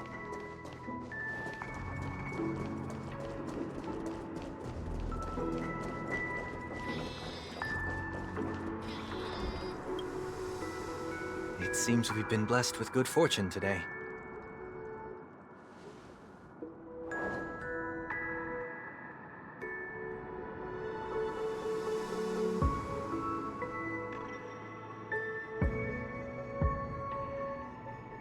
Another Dreamweaver probably left this behind.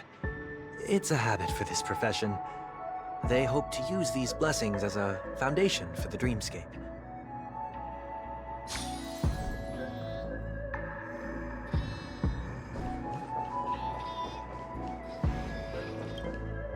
The second jigsaw piece. Is this a pair of wings or a decoration made of feathers? We should keep looking.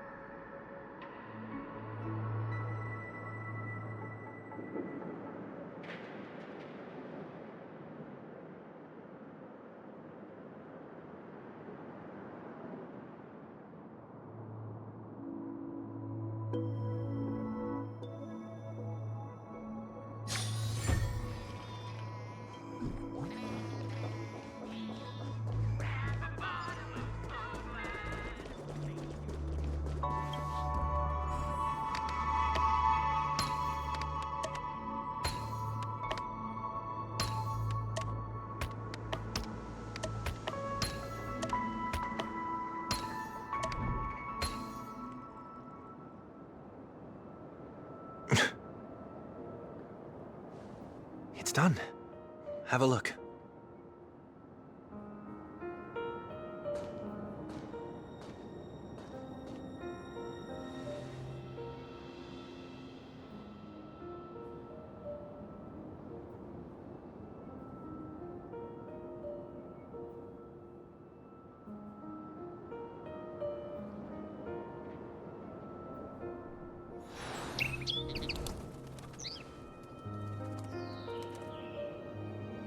Soon, I shall travel to those unfamiliar stars, none of which I recognize.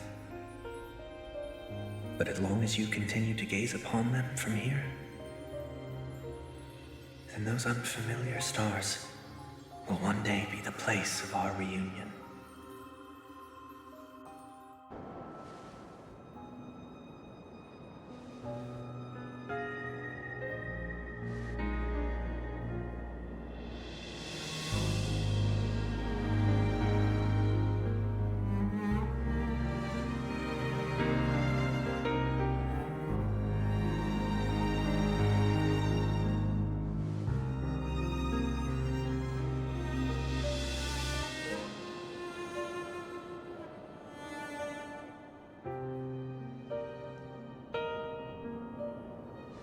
That didn't seem like a perfect goodbye.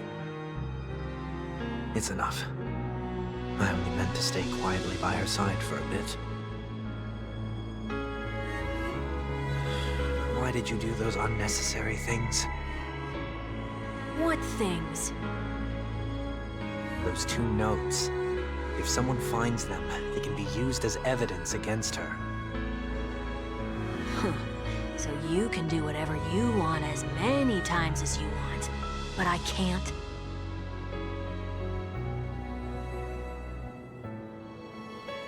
I don't want to live with regret for the rest of my life either. Live with regret. We're almost done saying our goodbyes, right?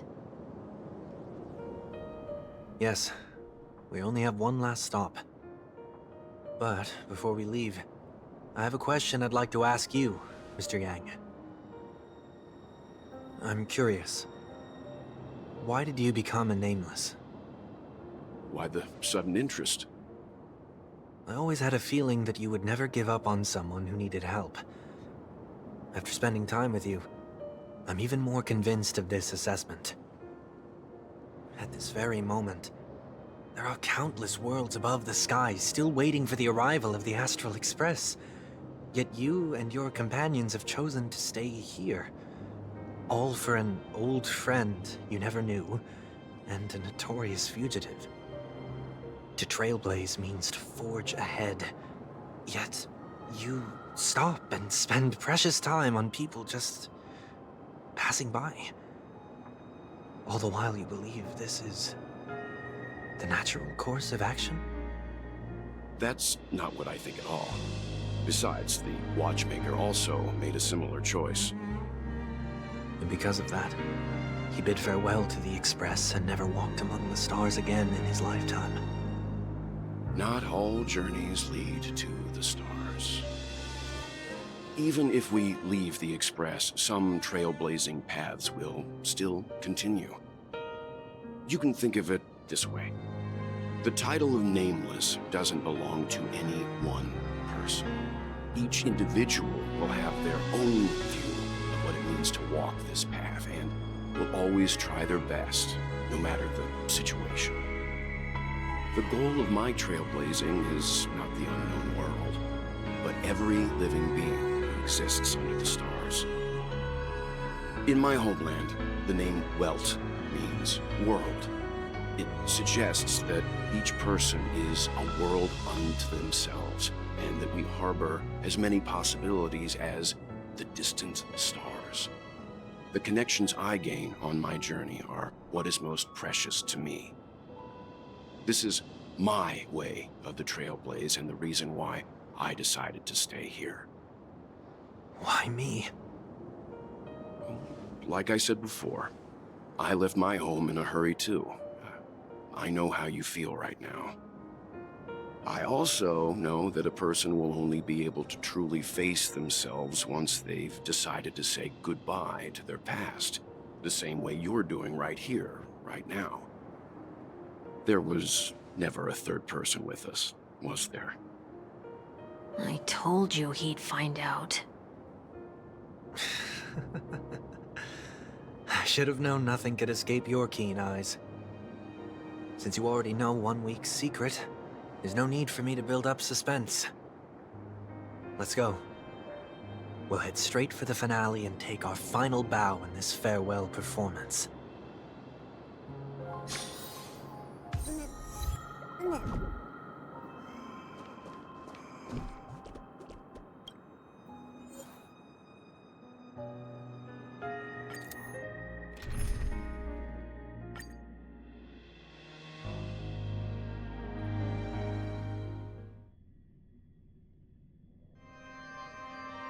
I know you can hide your appearance, but trespassing on restricted family grounds is still a bold move. Don't worry, I won't take too much time. I was a child when I first visited the Grand Theater. I remember seeing the light behind the curtains from here, and believing it to be the morning star guiding me toward the land of the dreams. When I returned here many years later as the head of the Oak family, I finally learned that the light was actually a Stellaron. Now that you've returned to the stage, what are you planning to do? Prepare for my departure. I've always believed that a person's starting point should also be his last stop. Have you ever seen the elderly at the end of their lives? As they welcome their final moments, they invariably raise their hands, stretching their arms into the emptiness. Much like how babies also stretch their arms into the air when they are first born. Humanity flaps their wings twice as they complete their journey. Once when they are born, and once when they die. In order to flap my own wings and soar again.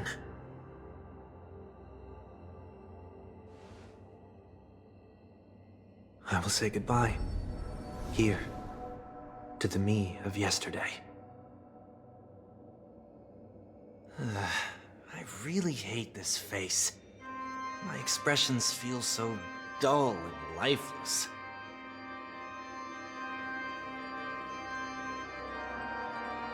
I see. That explains why something always felt off about your appearance.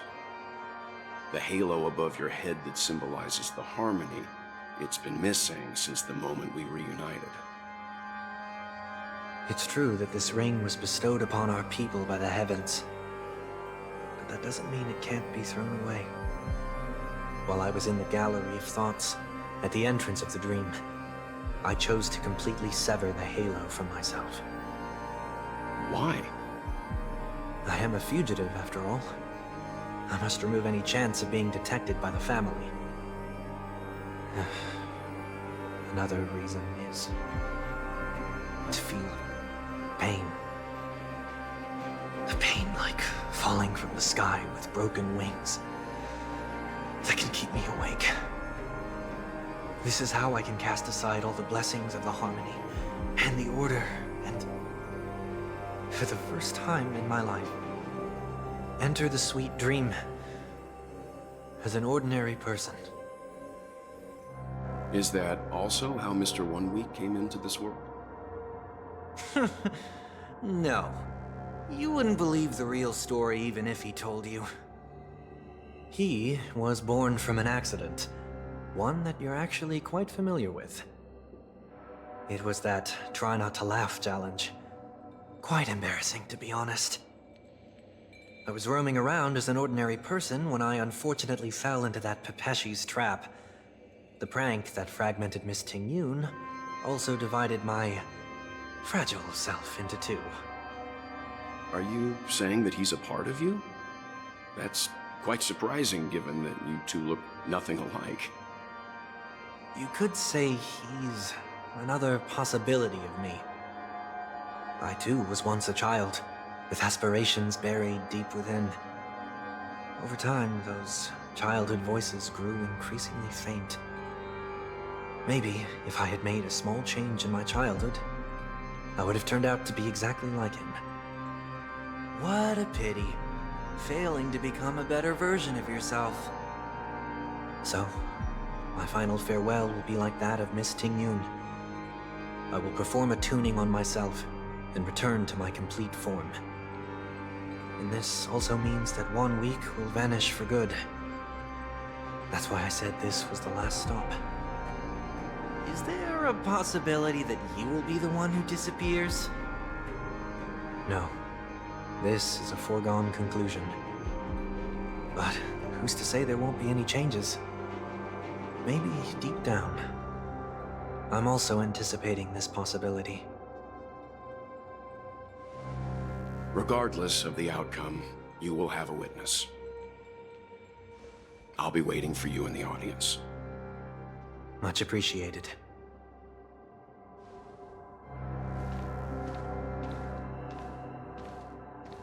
Now, shall we begin?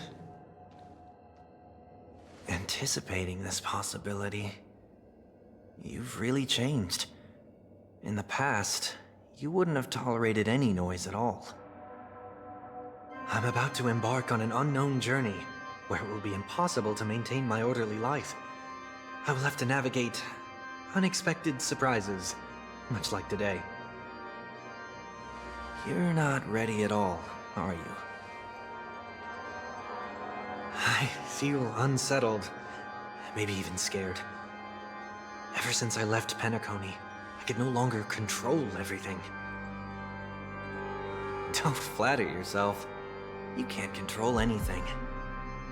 But isn't that how it is for most people?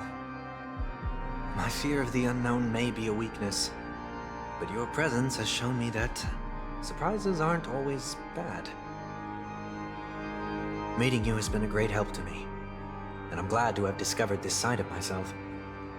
I also feel grateful for the opportunity to tell you this in person.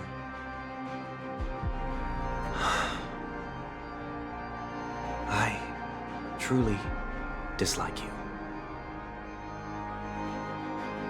What? Are you sure you didn't mean the opposite?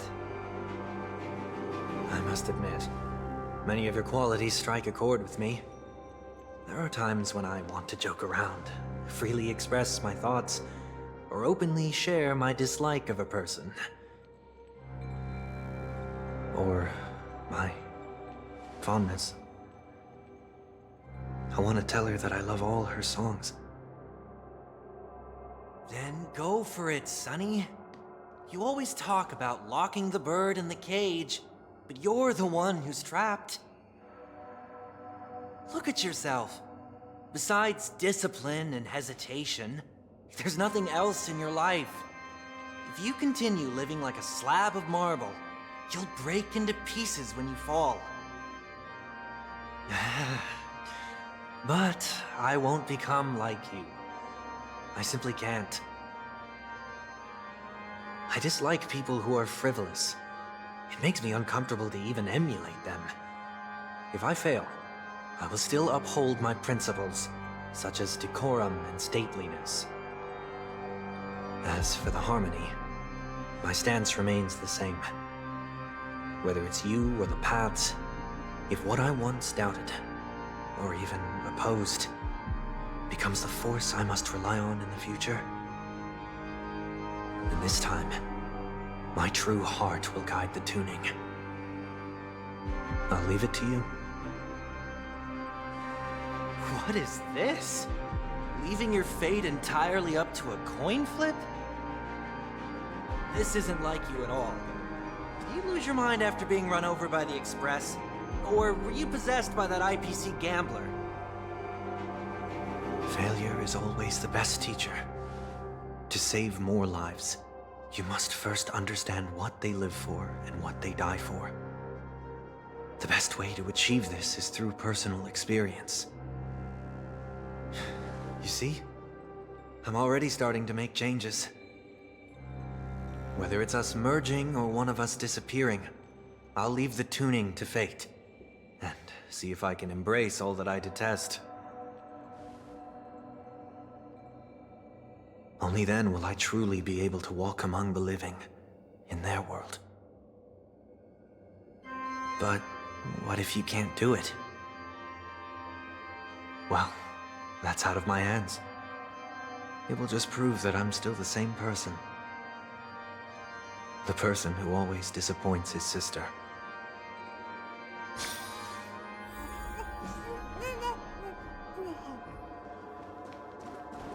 Falling is just another name for flying.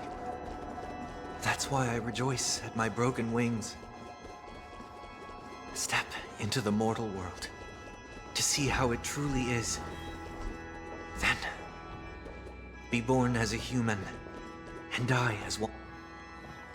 And with my last breath, I'll join the weak in reaching my hands toward the sky. On the planet of festivities, whatever identities I once had, they no longer matter. It's not the gods who answer us, but ourselves from the future. I don't have much to say. But, as it's time to part ways, here's one last piece of advice. When telling jokes, be sincere. Don't sweat the details, and above all, don't explain them every time.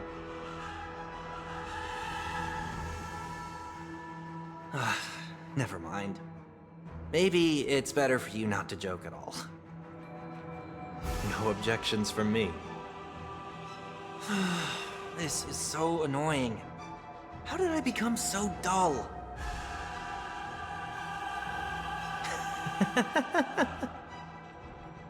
Well, despite everything, try not to be too hard on yourself.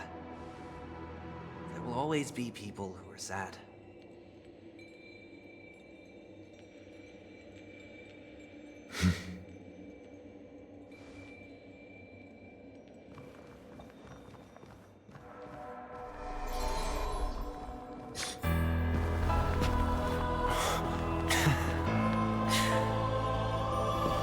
Planet of festivities, land of the dreams. I say goodbye to my home. Should one desire to leave the stage for good, one must first step back onto the stage!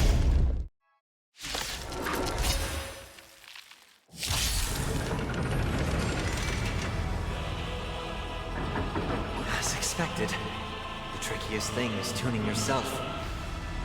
These dissonant sounds are much too harsh.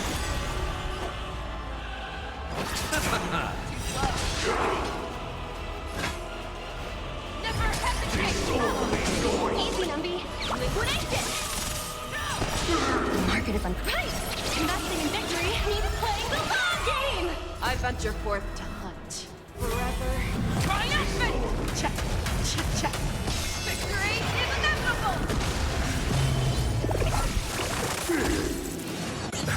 Eternal sleep. The dead return! It's okay, it's okay. Noisy. Doors echo!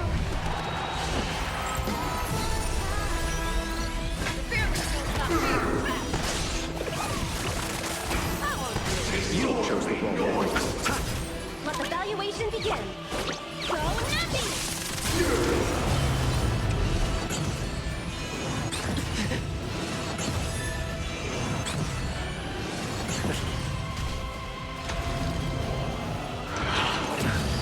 Echoes of the past need not fade away. Follow me to the stars. Forever triumphant! Victory is inevitable!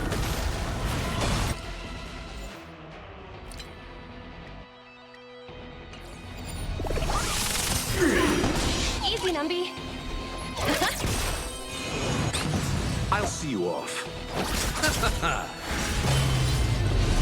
You need to get stronger. Disorderly noise!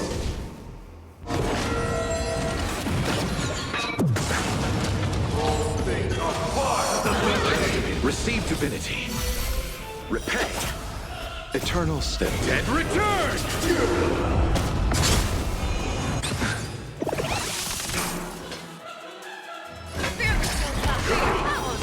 Noisy. Liquidation! The market is right! Investing in victory means playing the long game! Disorderly noise! Night. So, doors echo! I venture forth to hunt. Forever triumphant! Victory is inevitable! Disorderly noise! Show me what you can do. Never hesitate! Go Nappy! Disorderly noise! Nothing major. You need to get stronger.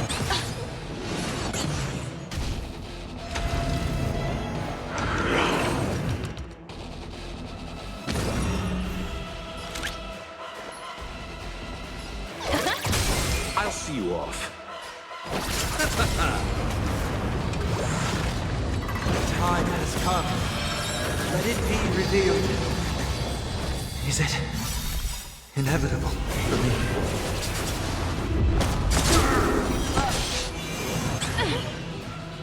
May song bring us victory and meet all together. Steady.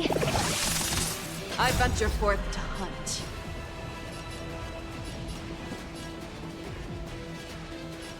Forever triumphant! Victory is inevitable!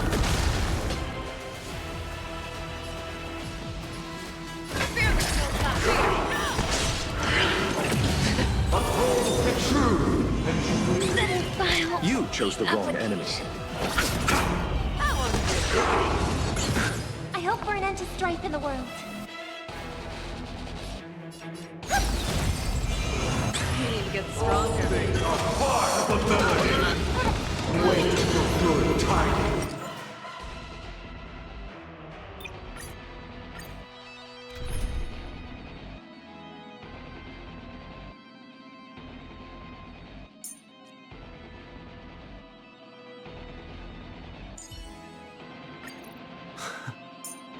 How long has it been since we performed together? I missed this.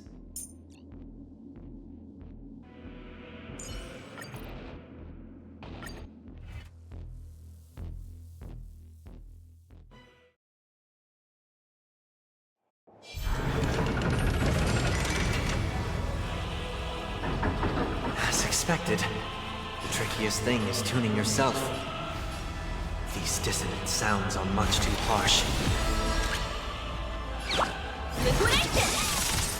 Noisy! Investing in victory means playing the long game! Noisy! Some value, I suppose. His distance is meaningful. Every petal, all will be swept away by the wind.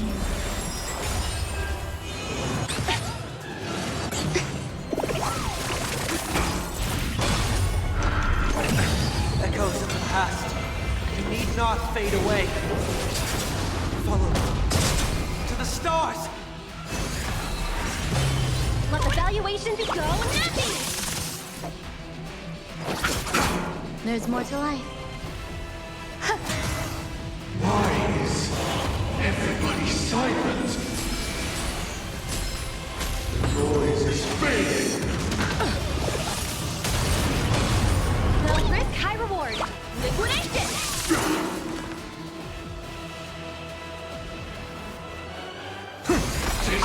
This mortal form will watch over you and guide you on your path. The market is unpredictable. Right! Investing in victory means playing the long game!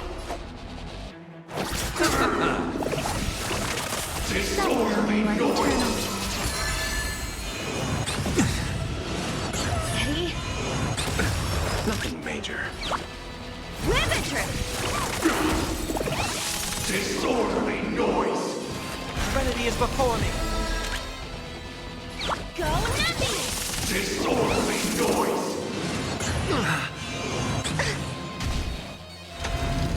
There's more to life. Disorderly noise. All will be swept away by the wind. Eternal step. Dead return.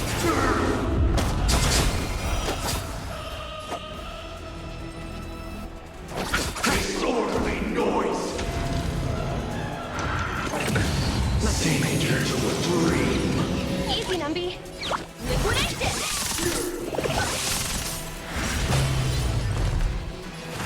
And doubt farewell.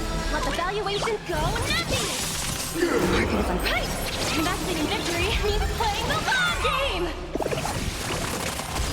Noisy. Some value, I suppose.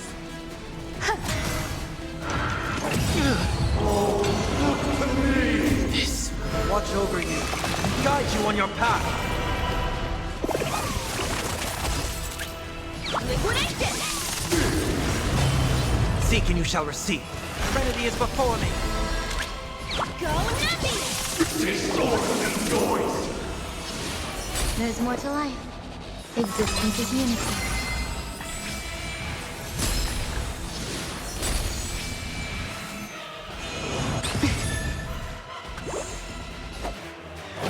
Disorderly noise. Liquidation! Disorderly noise. Right! Investing in victory means playing the long game! Disorderly noise. And doubt farewell. Easy, Numby. Confiscated! Disorderly noise. Time has come. Let it be revealed. Is it inevitable for me? Every petal, all will be swept away by the wind. Receive divinity.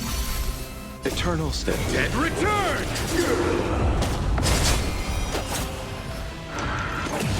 Uphold the truth, and you will. Go nothing! Heard the call. This will watch over you and guide you on your path. You chose the wrong enemy.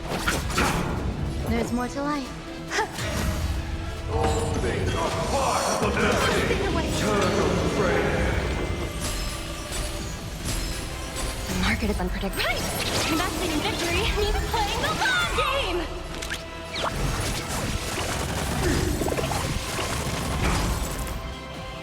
Serenity is before me. Liquidation!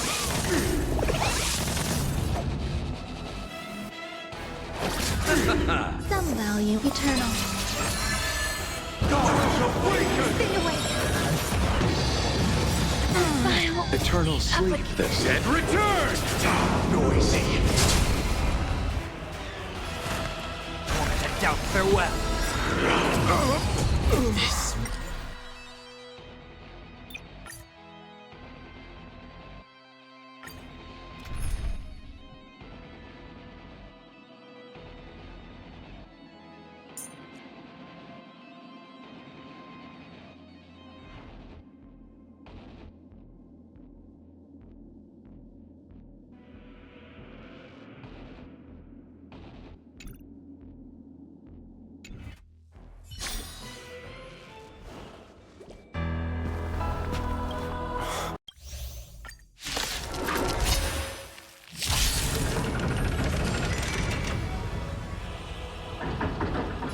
expected.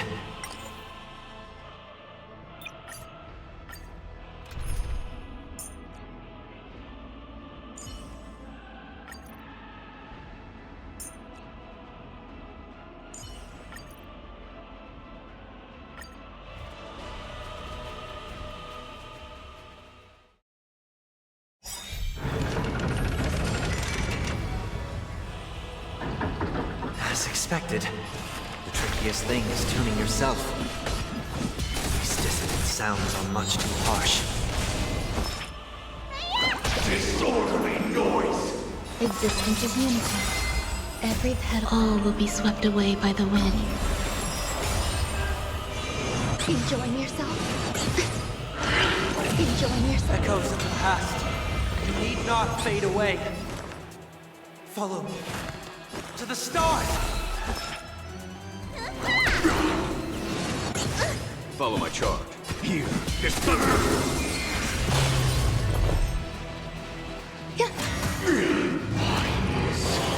Nobody resonating!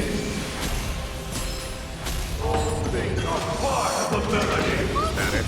Todd, what's in your prescription? I can't thank you enough. Disorderly noise! Doubt farewell. There's no time to lose. This mortal. Watch over you and guide you on your path. Show no mercy. Disorderly noise!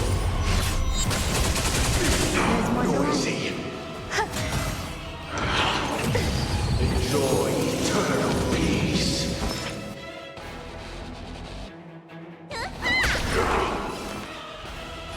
Serenity is before me. Follow my charge. Here is thunder! Disorderly noise!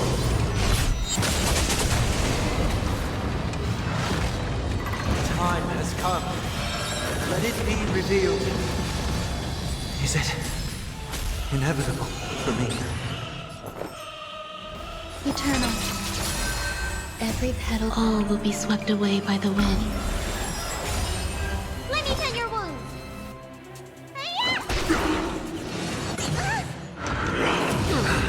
Wisdom comes protection.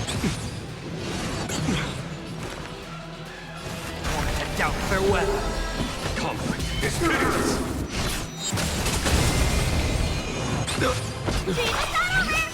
It's good to be back in the field. What's in your prescription? I can't thank you There's enough. more to life. Noise is fading. Eternal prayer. This mortal. Watch over you and guide you on your path. Time. Show no mercy.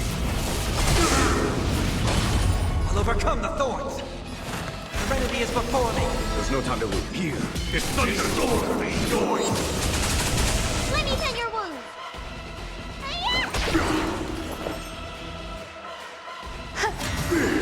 Gods awaken!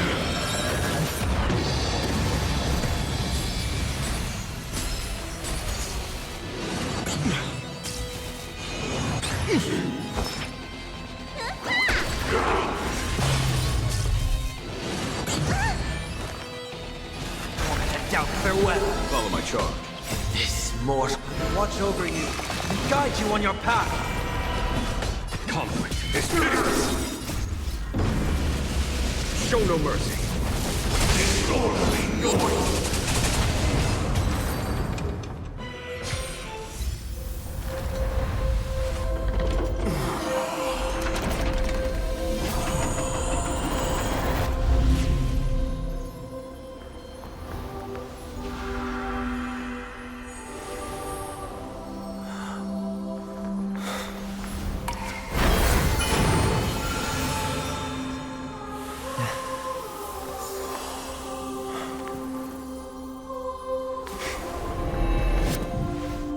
On this 8th day, I grant myself departure.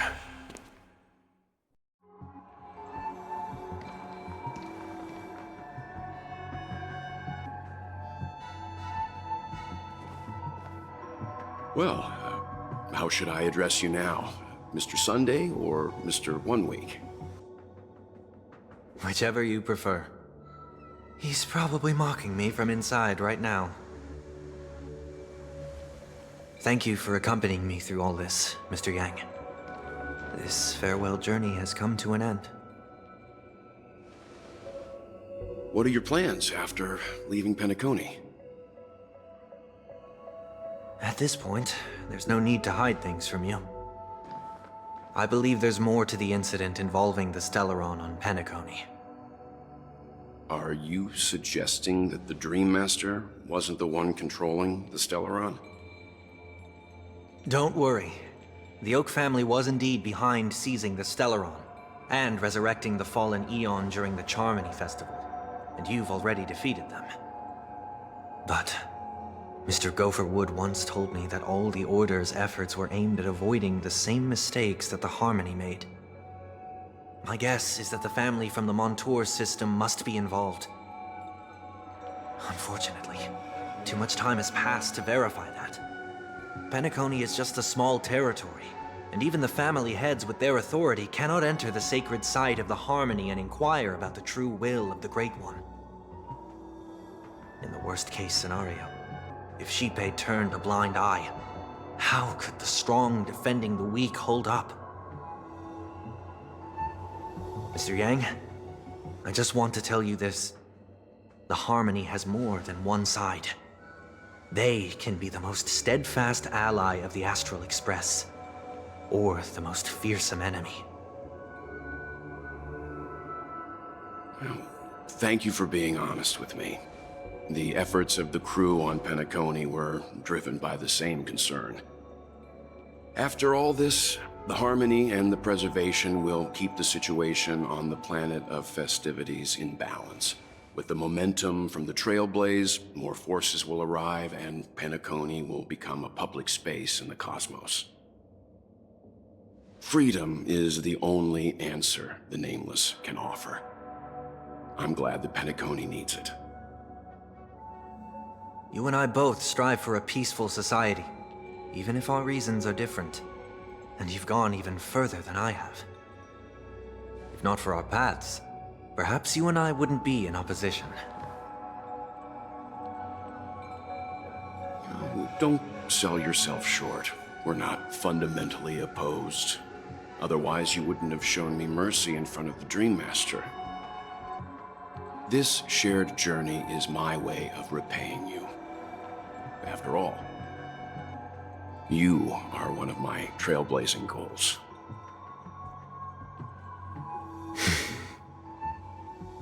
About that, you've given me many insights as well. Humans are the measure of everything, and no one is the sole savior. Creating a paradise remains one of my lifelong ambitions. As I move forward, I realize I must build it brick by brick. Therefore, I have a request that I hope you'll consider. While I lack the will to trailblaze, nor can I become a true Nameless, I admire your convictions. Perhaps what I need, more than asceticism, is knowledge. Therefore, after leaving Penacony, would you consider letting me come aboard the Astral Express and travel with you for now?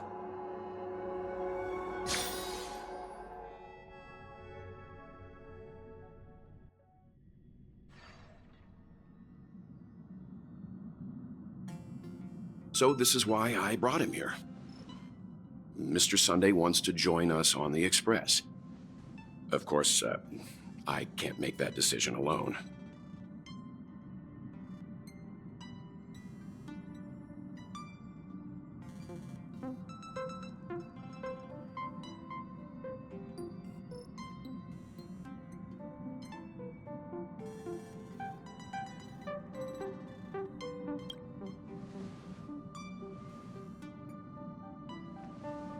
I learned the most valuable lessons from my past opponents.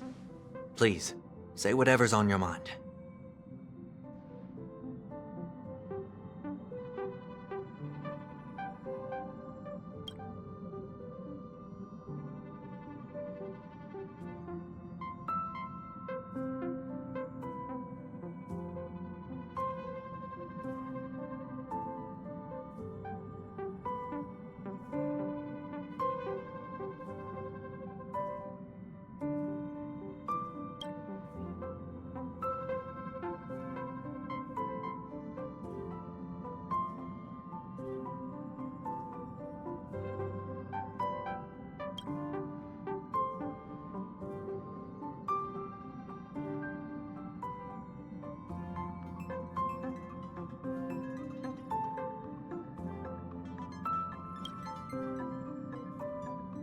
Well, he's just traveling with us.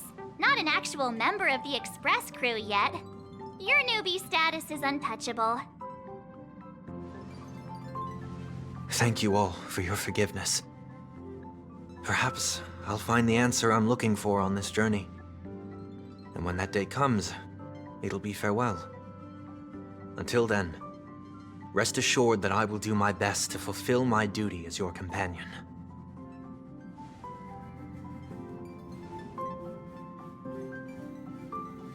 Now that our business on Penacony is settled, it's about time we get back on track and prepare for our next warp jump.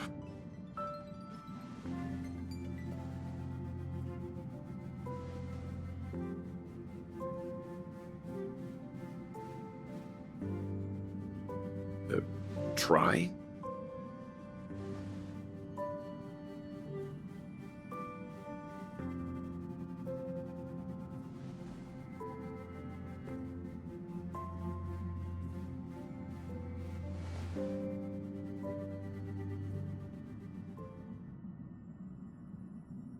No, we're still not quite there.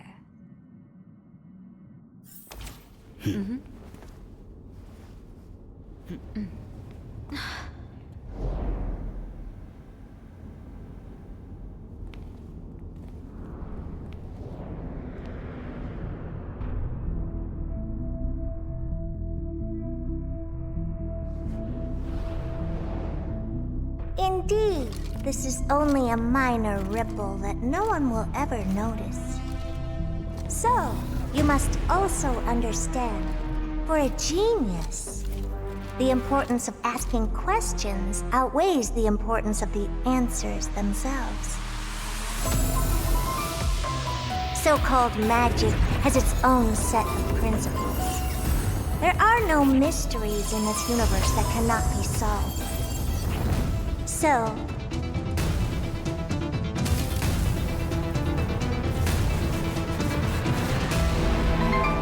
all-seeing presence, I ask you this. What is divinity?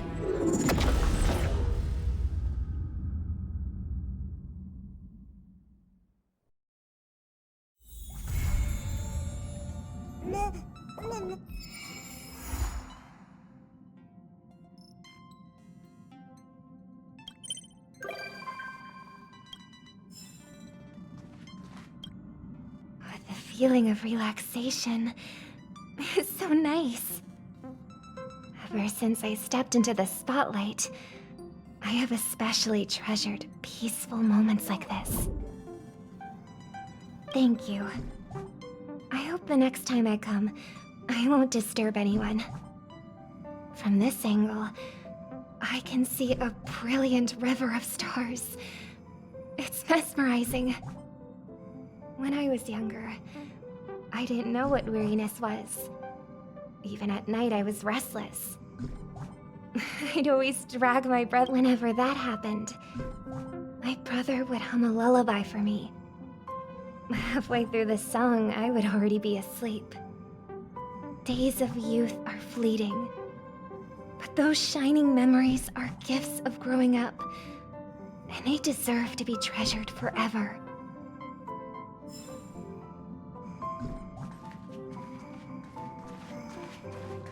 You're here, little one.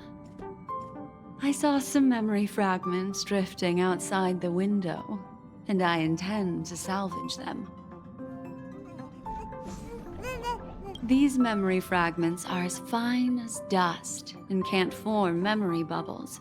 They're hard to see with the naked eye. Even most memo keepers can't sense them. There are too many discarded things in the sea of stars. Our predecessors' trodden paths and forgotten pasts should have left behind vivid marks across the universe. I once felt regret for those that were lost without a trace. But fortunately, we were later able to sense, discover, and preserve them. I wonder what stories have been left behind in the memory fragments that we found today. Settle down. Allow me to manifest the memories from these fragments, and I'll share them with you.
Time for a break. Silent mode activated.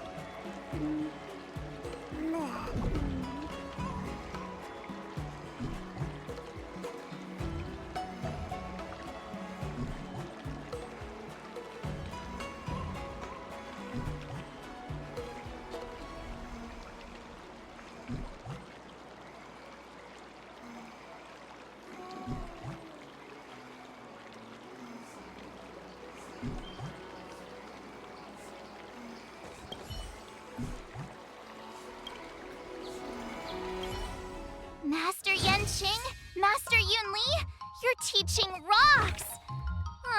Shame.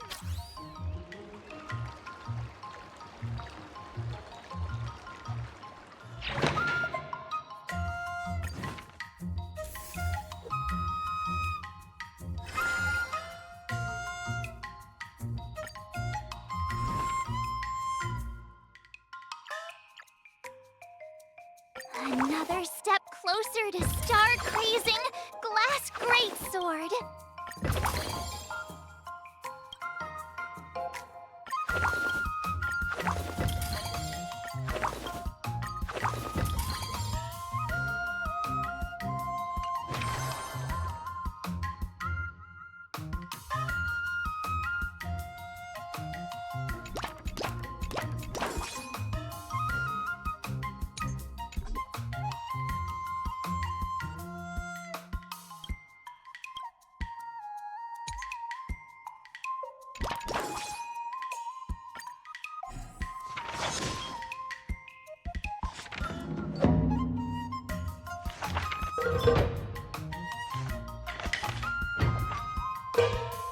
I learned so much today. Wonder what I'll run into today.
I'm exhausted.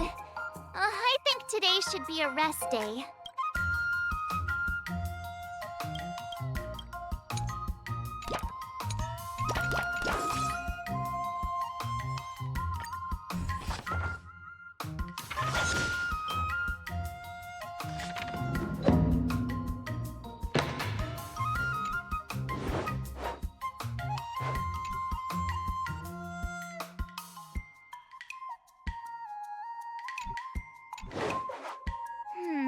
What do you recommend?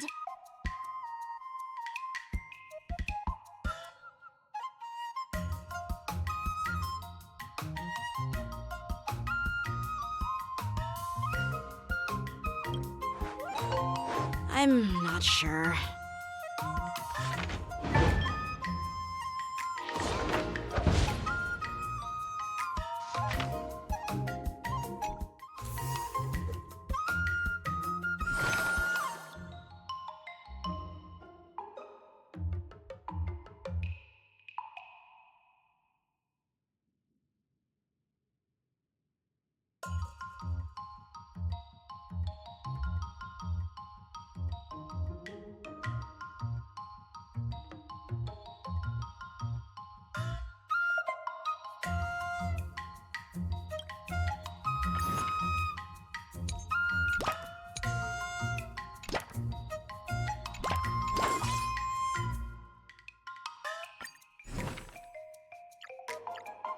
Another new move under my belt. I gotta find time to try it out.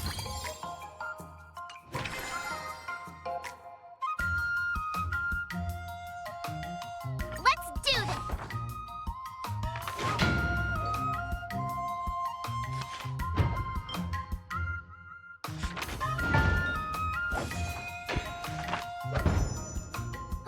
That's enough training for today. I need time to absorb.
words and no play makes March a dull girl, you know.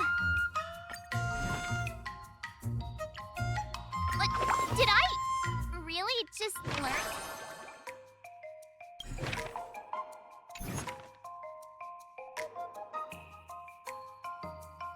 I'll fight 10.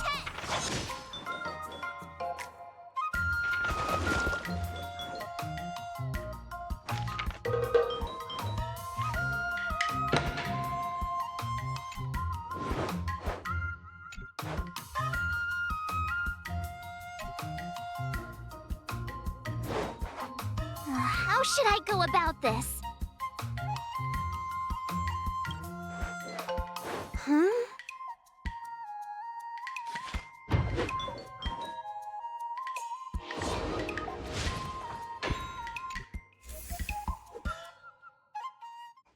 Today, you'll face your first test.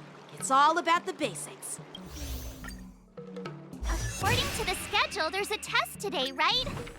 I'm ready. But did I really just learn that? I guess I...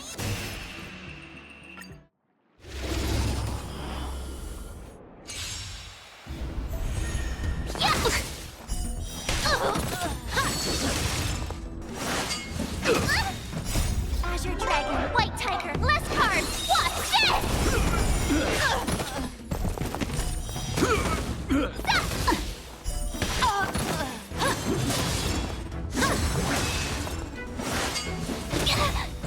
Azure Dragon, White Tiger, less cards! Watch this!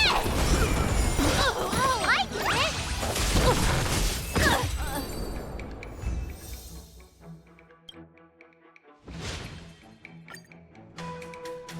Looks like I passed the test, right?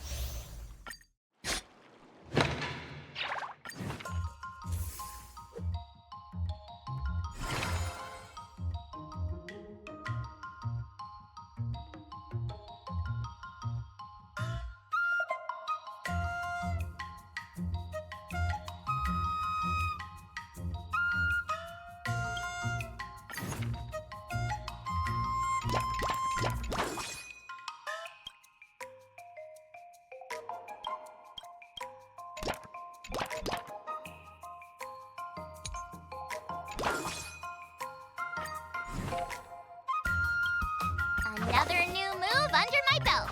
I gotta find time to try it out. I'll fight 10.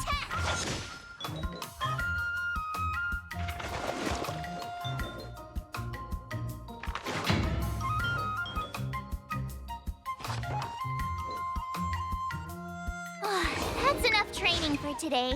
I need time to absorb everything. Wonder what I'll run into today.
Another step closer to star crazing.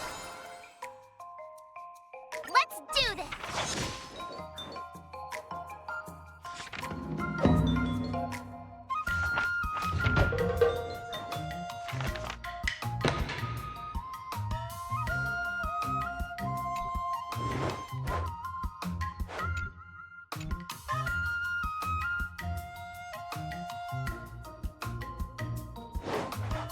How should I go about this?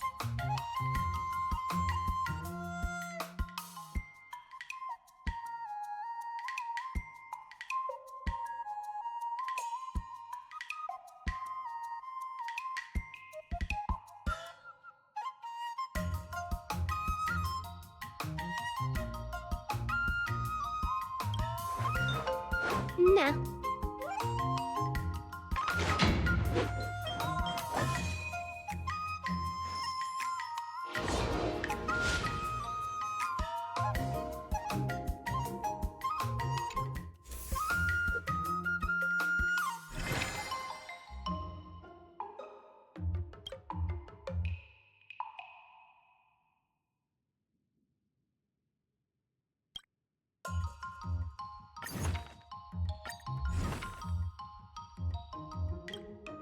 Another new move under my belt. I gotta find time to try it out.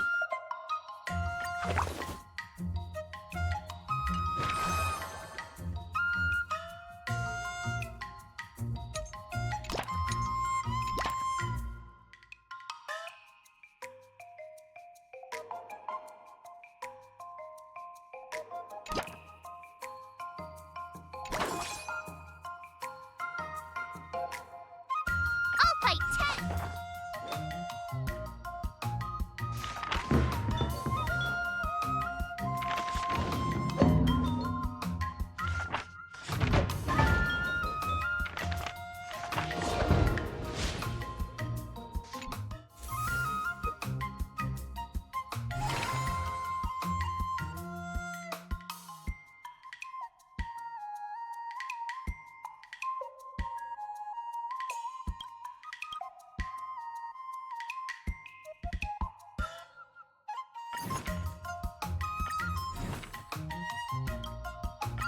Did I really just learn that?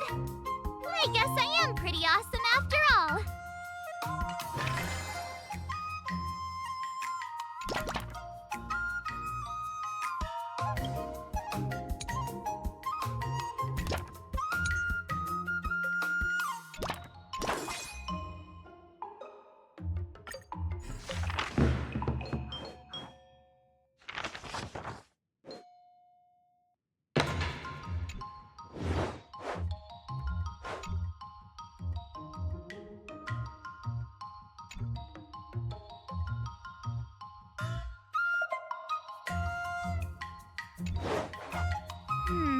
What do you recommend? No.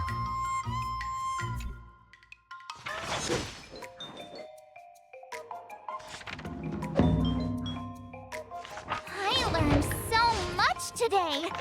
Well done. Time for your second test. I'll be your examiner this...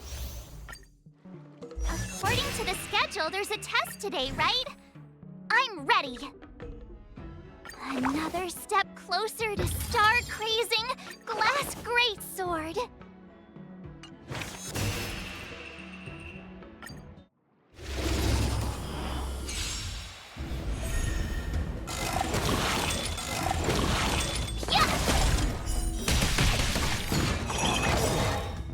Azure Dragon, White Tiger, less carbs, watch this!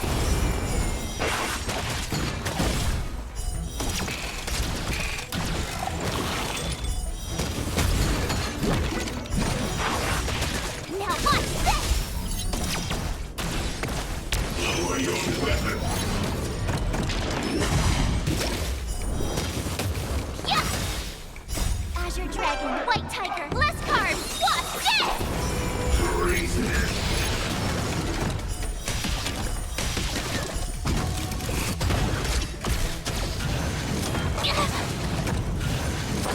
Not very sportsmanlike.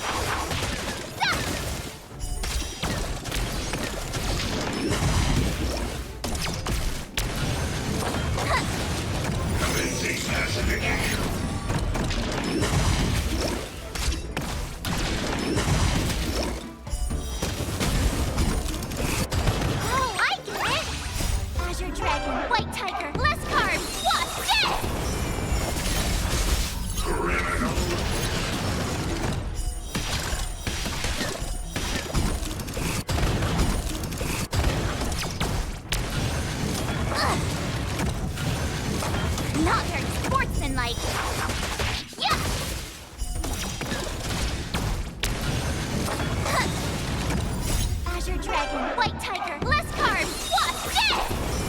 Lower your weapon.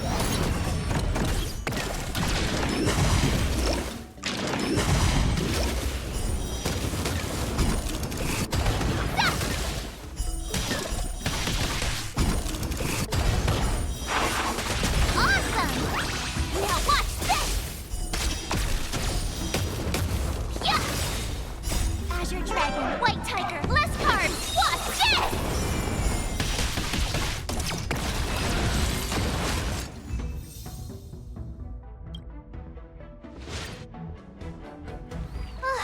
Phew.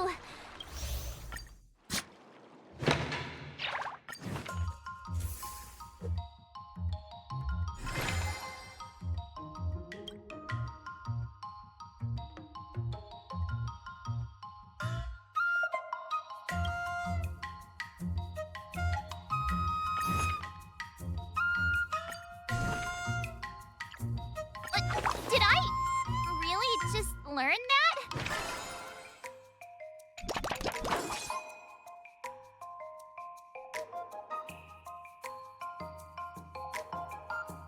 Let's do this!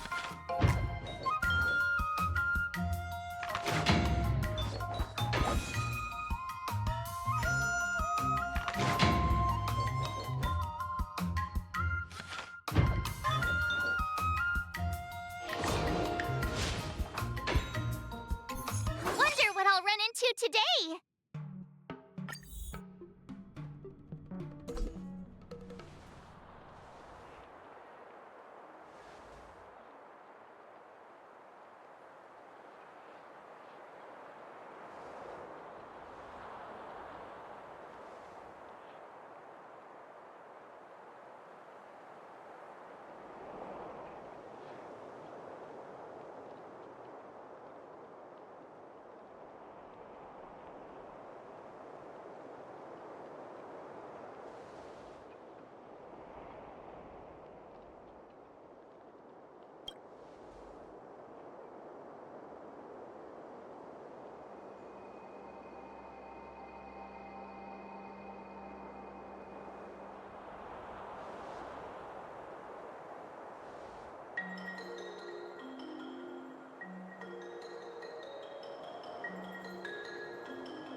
Another step closer to star-crazing glass greatsword.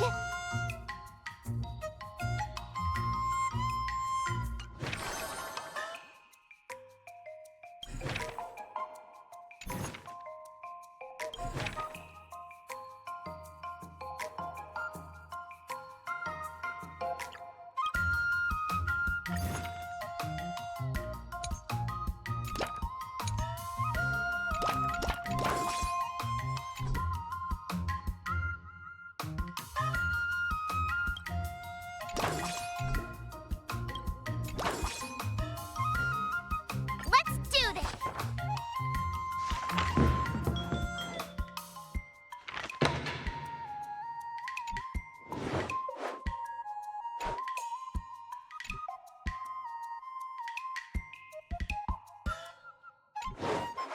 How should I go about this?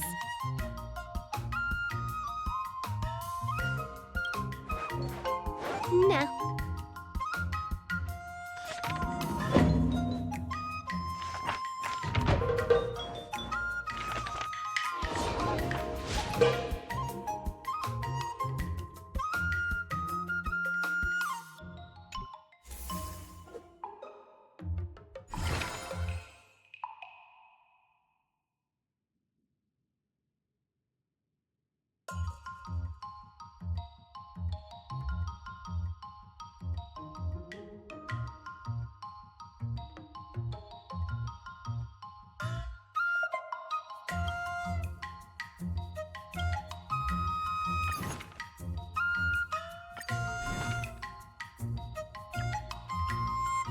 Another new move under my belt. I gotta find time to try it out.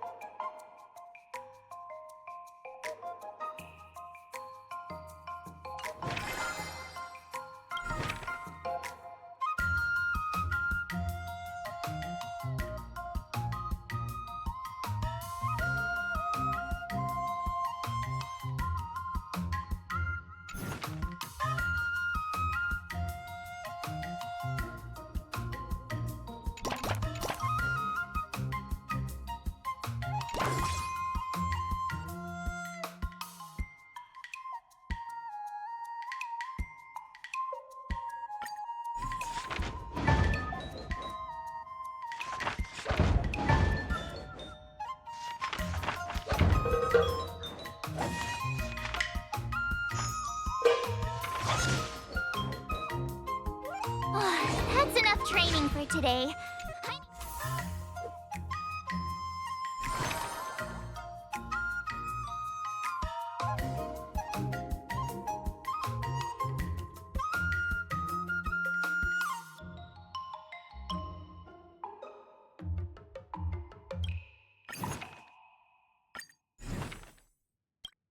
Another step closer to star-crazing glass greatsword.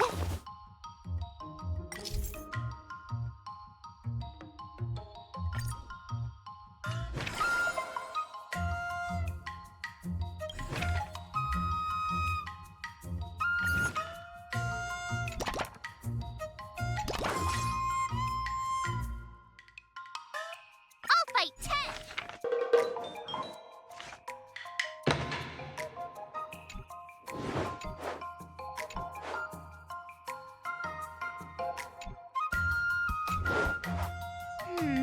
What do you recommend?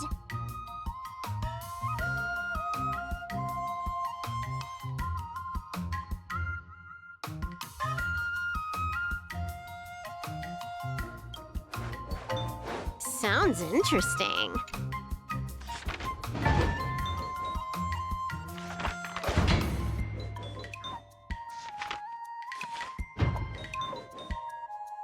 I learned so much today. Before we start the test, there's something I need to tell you, Miss March. I've received a challenge letter from Scott. He's made thorough preparations, contacting the Realm Keeping Commission and getting approval for a martial arts exchange event. He even chose Arumali as the venue. Seems like he has some connections there. However, according to the rules, the person receiving the challenge letter has the right to decline the challenge. Declining would be like admitting defeat. Of course I'll accept it. But before that, you need to pass the final test, the graduation exam. No way! Master Yanqing has been great to me.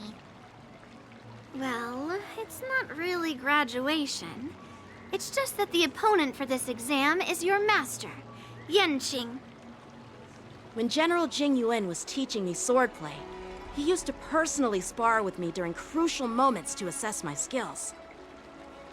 After all, the master should be the one who is most aware of their students' strengths and weaknesses.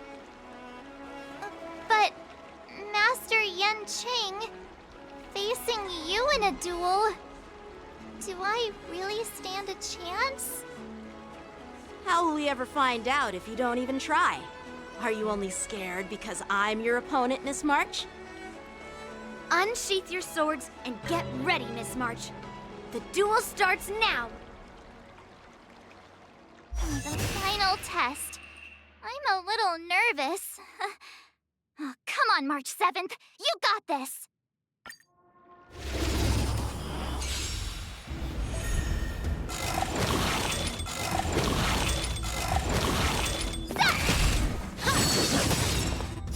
Azure Dragon, White Tiger, less carbs, wasp, dead!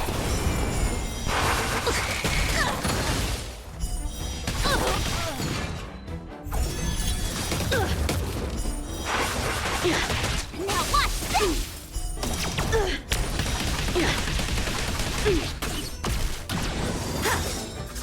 Azure Dragon, White Tiger, less carbs, wasp, dead!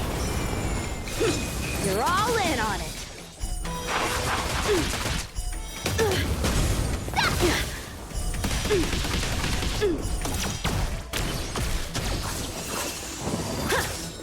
I'm just warming up. Not very sportsmanlike.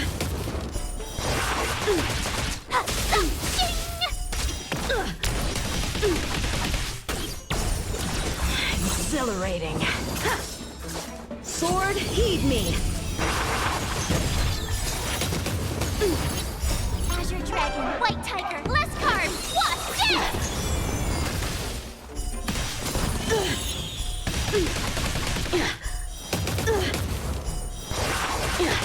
Oh, I get it!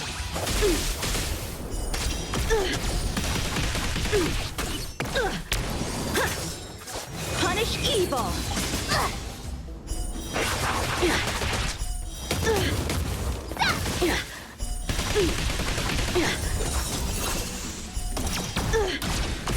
Come get me! Azure Dragon, White Tiger, less carbs, wasp, dead! You're all in on it! Not very sportsmanlike. Awesome!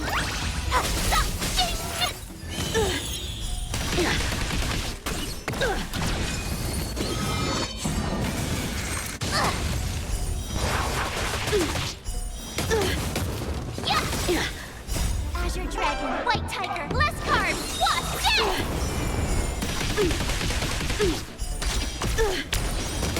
I failed.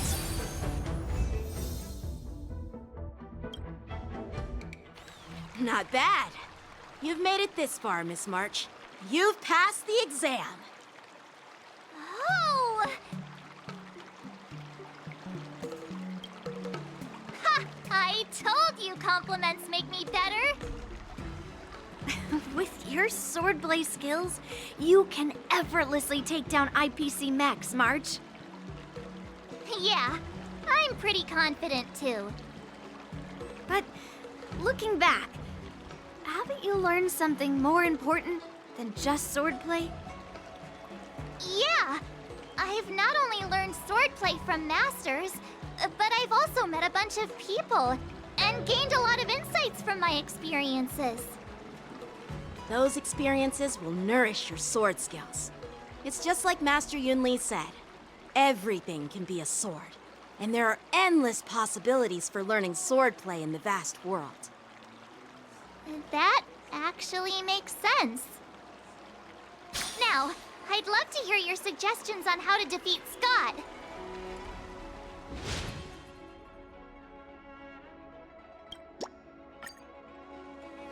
Let's do it! I already have an idea! I remember Yanqing once said, there are many ways to defeat villains. But if you want to become a true hero, you have to focus on self-improvement. Do you feel any closer to becoming the great hero you've always dreamed of? Yes, absolutely! The great hero within me is definitely up to the task.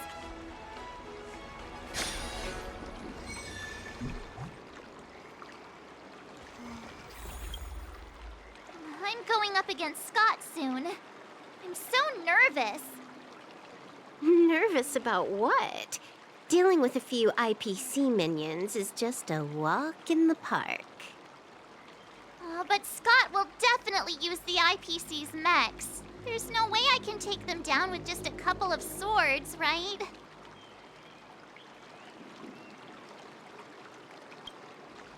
Masters could handle them for sure. But isn't it asking too much of a poor little rookie like me? Why focus on piercing the armor? For hackers, the ideal way to win is to infiltrate the opponent's system. Here, give me your sword.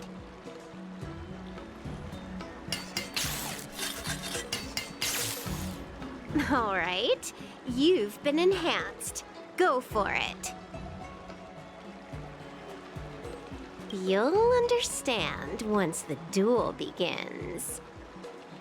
So, I can defeat him just like that? Yeah, there's a Xianzhou proverb for such an occasion. Know yourself and know your enemy, and you'll never have to sleep in the doghouse. You made up the second half, didn't you? What do you know? Just let sleeping dogs lie. Anyway, now's not the time for discussing Xianzhou's sayings. You've got bigger fish to fry. Go and show Scott what you're made of.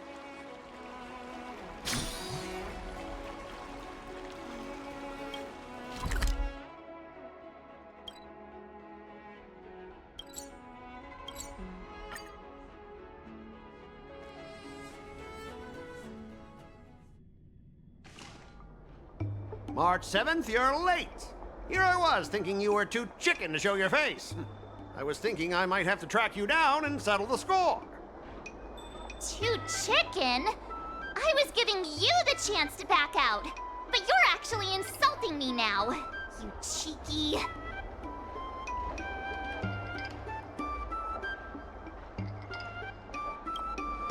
Making excuses for being late like it's no big deal. If you worked under me, I'd personally make you regret it. I wonder what Silverwolf did to my sword. Can I really defeat Scott?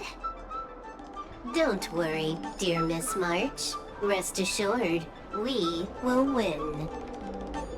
Whoa! My sword is talking. Greetings, Miss March 7. I am the Tactical AI Prome, parentheses, Learning Edition, close parentheses. My purpose is to aid you in overcoming adversaries. Quite the opposite, actually.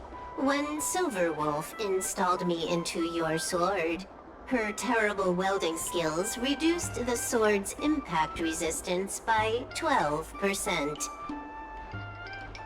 But please, do not worry. I'll help you secure victory. How exactly are you going to defeat him? Silverwolf has told me, know yourself and know your enemy, and you'll never have to sleep in the doghouse. The moment your sword touches the enemy mechs, I will upload a small virus onto their operating systems. So go ahead, strike your opponents with your sword. Did I just hear her sword talking? Are my ears playing tricks on me? Hey! Take this! Did it work?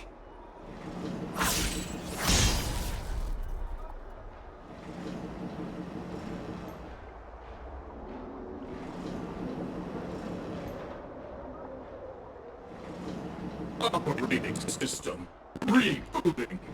Program failure detected. What's happening? My mech! What did you do to my mech, March? I don't know.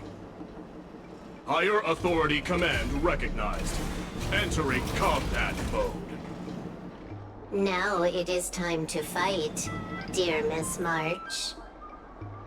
Oh no! Boys, they've taken control of our mechs! Get ready for battle!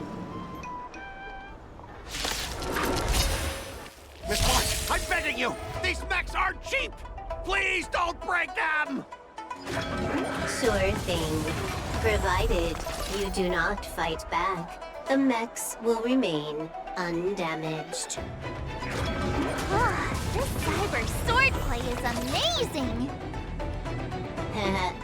Know yourself and know your enemy, and you'll never have to sleep in the doghouse.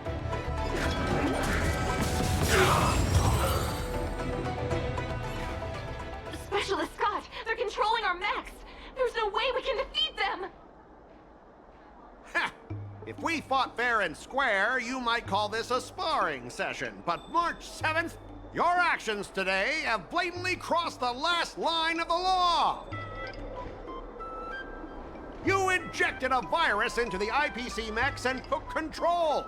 That's an infringement of the IPC's intellectual property and assets. I'd be more concerned about yourself, Scott. Why were you storing your private data on an IPC computer? Private data? I have no idea what you're talking about. No idea, huh? I noticed you paid a hefty sum for the end-of-life data deletion service, so I'm guessing there must be something worth seeing. You! Stop! Stop right there! That's private! Who told you you can invade my privacy? Just stop it! What were the terms again, March?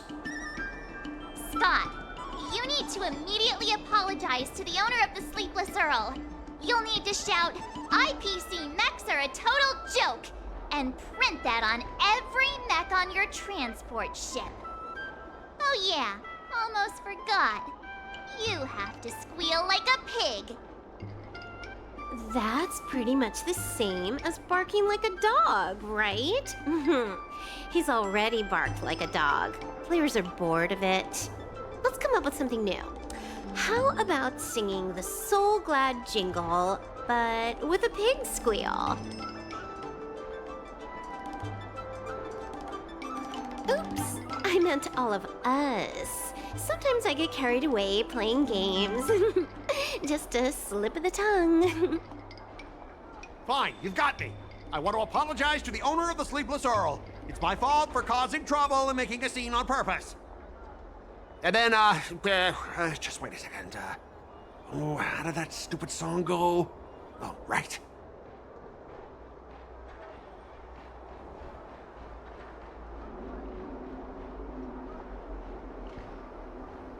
IPC mechs are a total joke!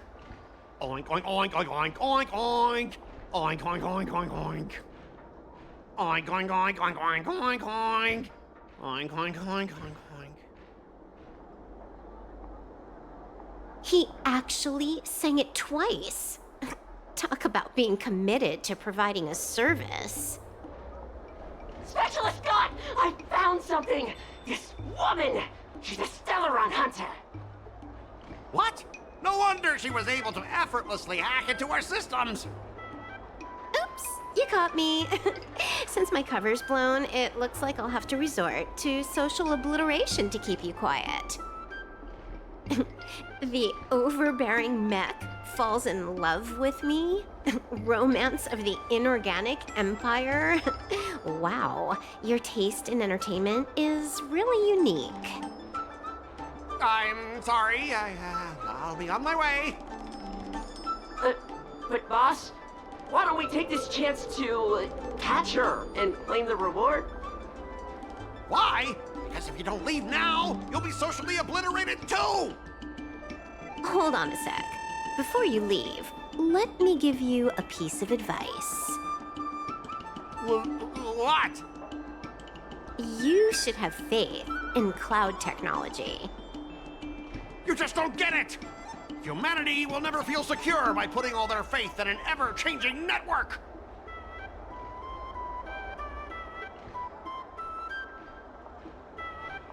This victory has nothing to do with swordplay and everything to do with the power of technology. I've learned another Sanjo saying. Though my hands are empty, my heart wields a blade.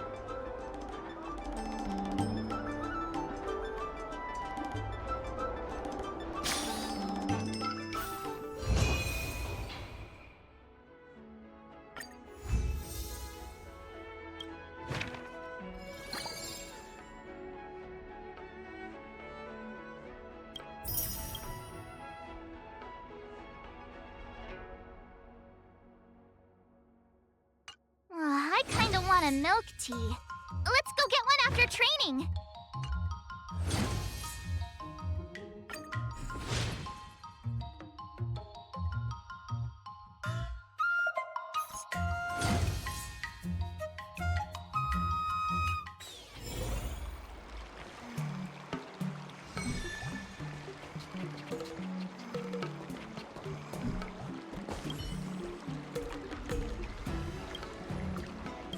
Start with the good stuff.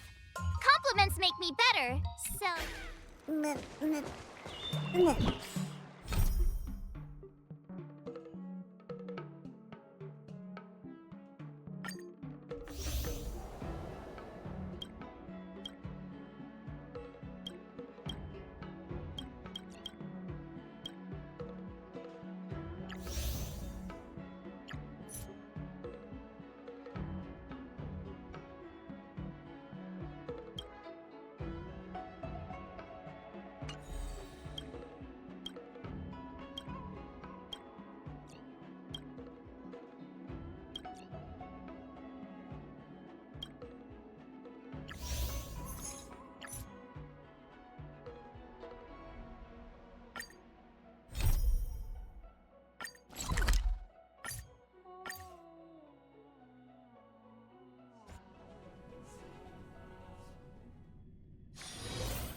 You seem a little hesitant. Do you need some help?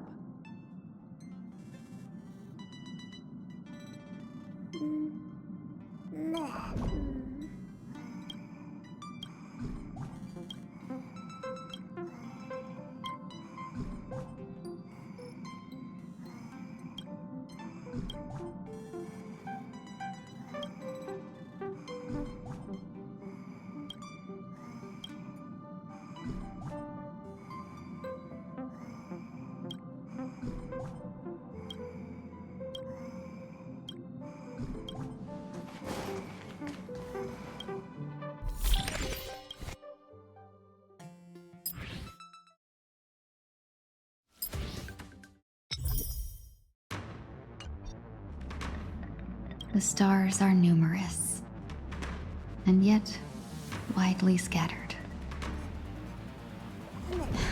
Benefactor, my apologies. I should have immediately greeted everyone as soon as I boarded on this initial visit of mine to the Express, but before I had even taken 2 steps, I became engrossed by the stars outside the windows. Please forgive me. The stars are endless. It isn't easy to discern their origins when gazing from afar. Yet when one is amidst them, one finds that they all have a spot in the sky. A home of their own. With the universe being so vast, I imagine that one solitary star is not enough to illuminate its surroundings. Only when gathered in one place can they see each other. And be seen by us. Do you think they only realize that they're stars and capable of radiance after experiencing another's illumination? Then I'll shamelessly invite myself here a few more times and make sure to catch that spark at the moment of a star's birth.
Welcome to the party car, Nameless.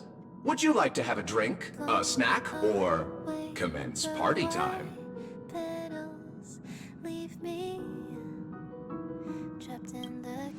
It's party time! Oh, you're the only Nameless here. We can't start a party with only one person. Perhaps next time, then. This brings to mind a joke. Someone asked the Nameless, "How many names are on your guest list?"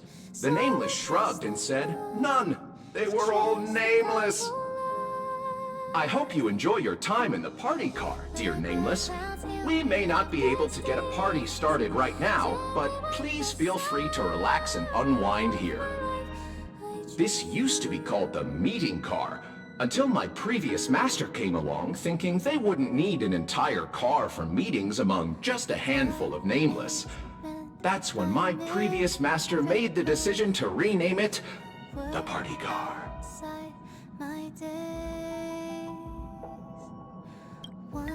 I'm merely a drinksmith robot who has been doing his best to provide impeccable service to the Nameless for several Amber eras. Should I introduce myself again? I am a robot drinksmith, invented and created several Amber eras ago by a certain Nameless. My previous master found me in a corner, dusted me off, and has had me serving passengers on the Astral Express ever since. Oh, that only took 2 sentences. I'll add one more then. I was named after the last thing Miss Himiko said to my previous master. Shush! I should mention that the conductor and Miss March 7th went up to your room looking for you a short while ago. Perhaps you should go and see them, to save them the hassle of looking all over the place for you.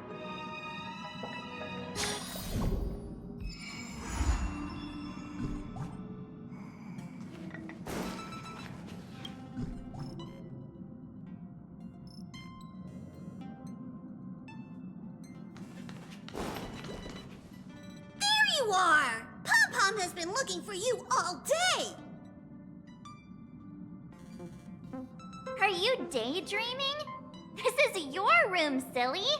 Where else would we go to look for you if not here?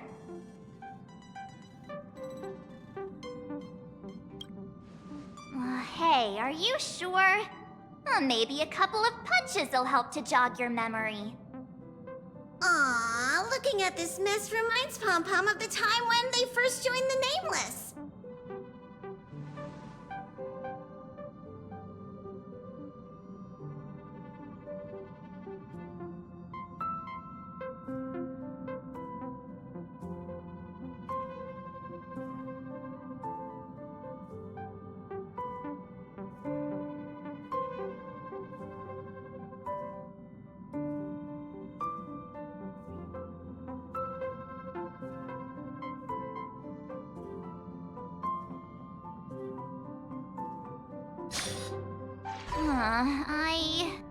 I'd heard noises coming from the ventilation ducts, which made me wonder if something was hiding in there. Curiosity got the better of me, and I climbed up to take a look. And then I got stuck.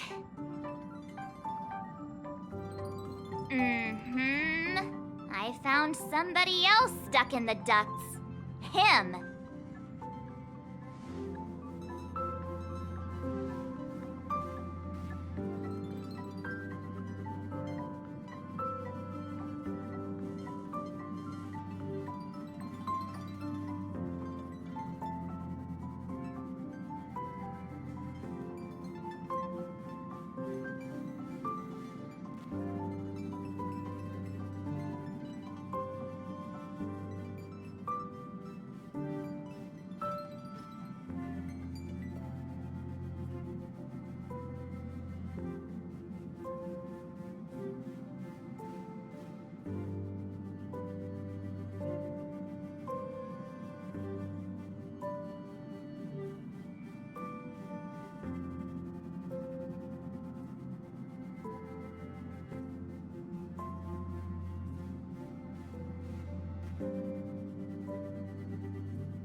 Don't go encouraging him!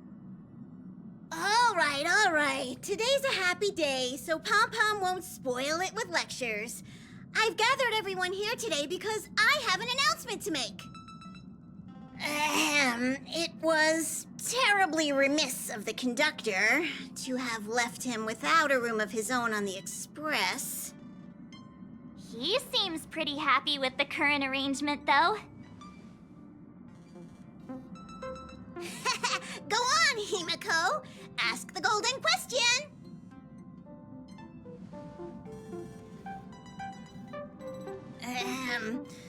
Then here goes. Will you join the Astral Express crew as a nameless?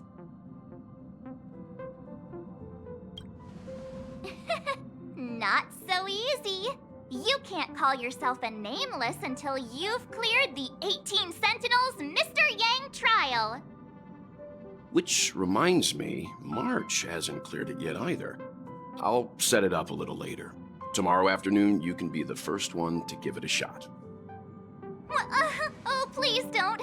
I was just joking.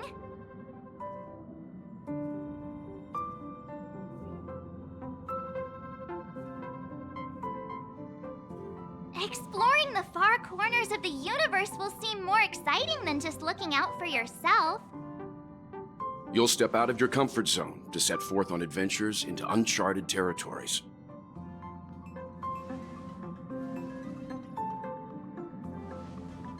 Above all else, becoming a nameless means the responsibilities you'll bear far outweigh the rewards you'll reap.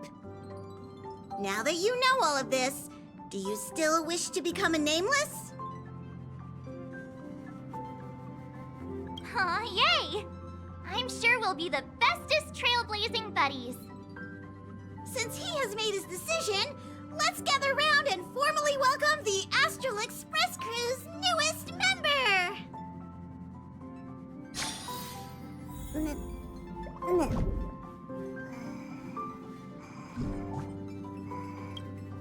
Are you ready for your initiation into the Nameless?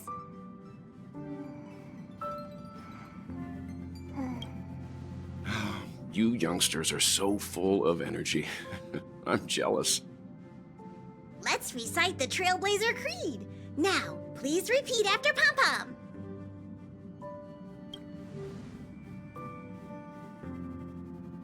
One, no matter the ebb and flow of fate, stop staying within the lines.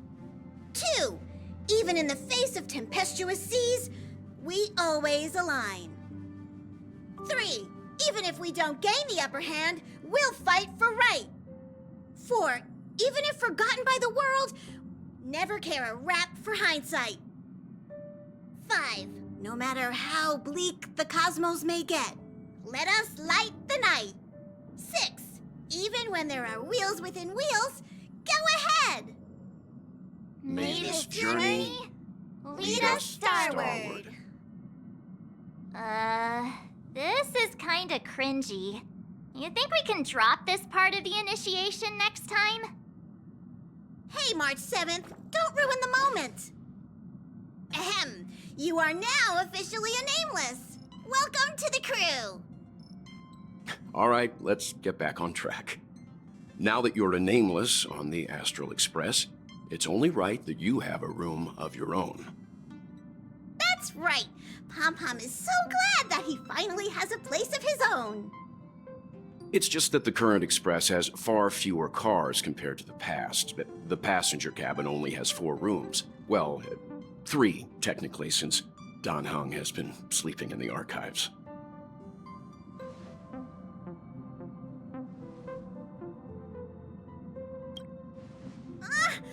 It's not that easy to find the parts needed to build another car. His room doesn't have to be in the passenger cabin, actually. He's right. There's an unused room on the second level of the party car that you can move into. Let's go over and check it out.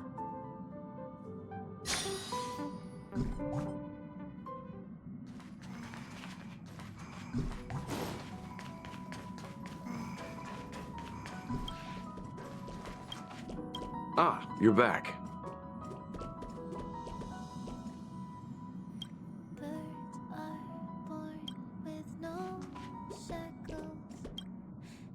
Greetings, my nameless friends. My, look at those sunny smiles. Has something good happened? Don't tell me. Is it finally party time? How about a joke to kick off the party? I have just the one for you. Behold, a night of beauty on this night of beauty. Night and night sound the same. Get it? Ah, homophonous puns. You can't help but laugh, can you?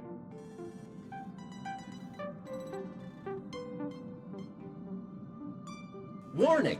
Reformatting me will wipe all user data, including their eating habits, energy expenditure plans, metabolic rates, and more.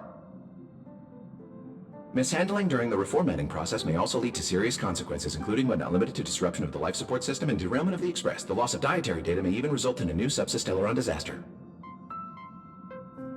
I'm sure you've already realized, but that was just a joke for before the party begins.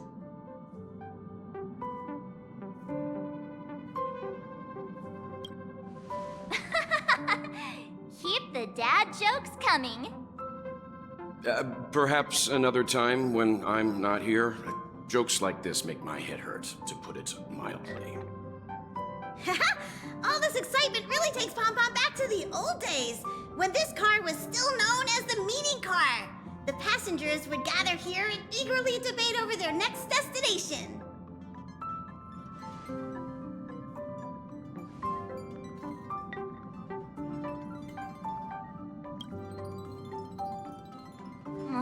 Isn't the Astral Express boarding pass from Pom Pom enough?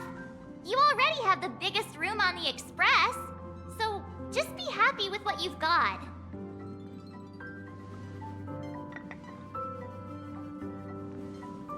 Okay, it's this way. Follow me.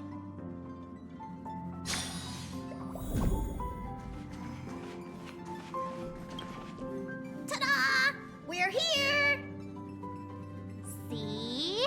I wasn't kidding when I said this is the largest room on the Express.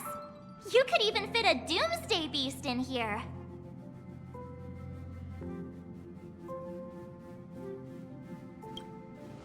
Oh, that'd be the least of your worries. Even if a doomsday beast were here, it'd have to sleep in a cardboard box for now. I hope you aren't actually thinking about keeping those things as pets. The room is admittedly kind of messy right now. But so was everybody else's when they first boarded the Express. My room may look pretty fancy now, but that's because I put a lot of effort into designing it myself. Ahem! May I remind you that your expenses on lifestyle essentials have grossly exceeded your Express Fund budget? Carpets, pillows, rocking chairs, and jumbo pom-pom toys are lifestyle essentials, aren't they?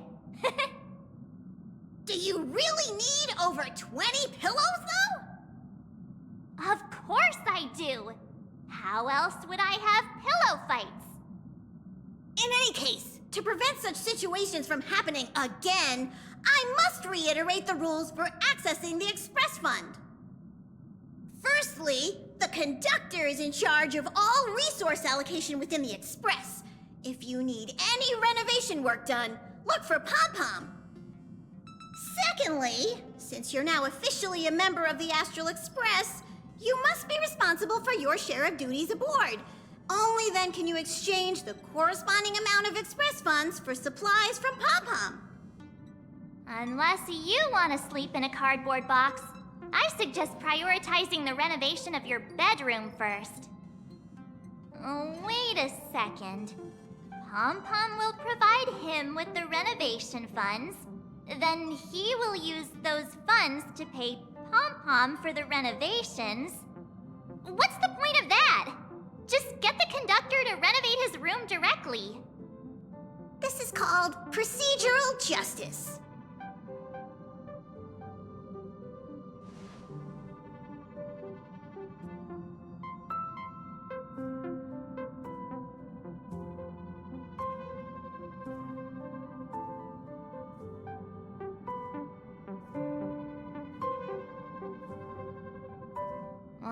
Jeez. You sure do love to procrastinate.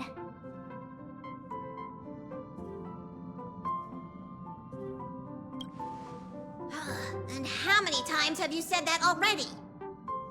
But Pom-Pom also knows that the first step is always the hardest. That is why we're here today. To help you with taking that first step.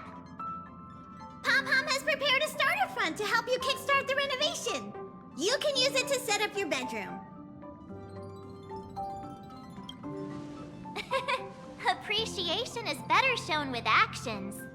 We're getting that bedroom done one way or another. Yay! Let's do this!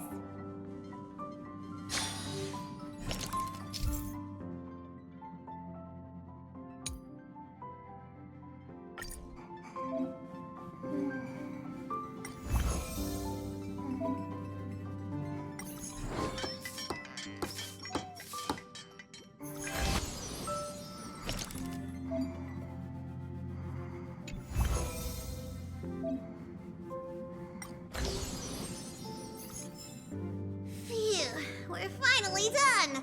He has finally taken his first step toward completing the renovation of his bedroom! Pom-Pom is so glad! I was worried I might never see this room get completed.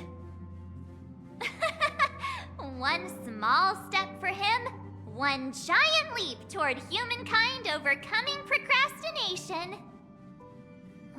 We're still lacking a pillow in here. Although someone who can sleep comfortably on a cardboard box probably doesn't need one. Let's just leave it for now and get one tomorrow? No can do. If we drag this out till tomorrow, it'll never be done. Wait here. I'll be right back.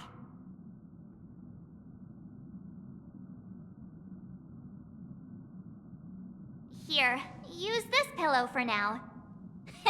It's a good thing there's no shortage of pillows in my room. I told you pillows were essentials. Oh, not bad! Hurry and place the pillow on your bed. Time for me to see if this pillow matches your bedroom.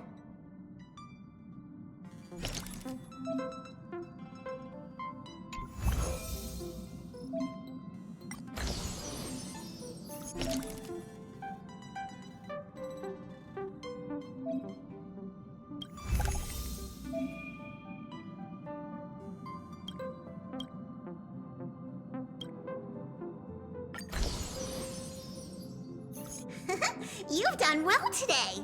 Get an early rest tonight. There's a ton of duties to do tomorrow. You won't slip away this time.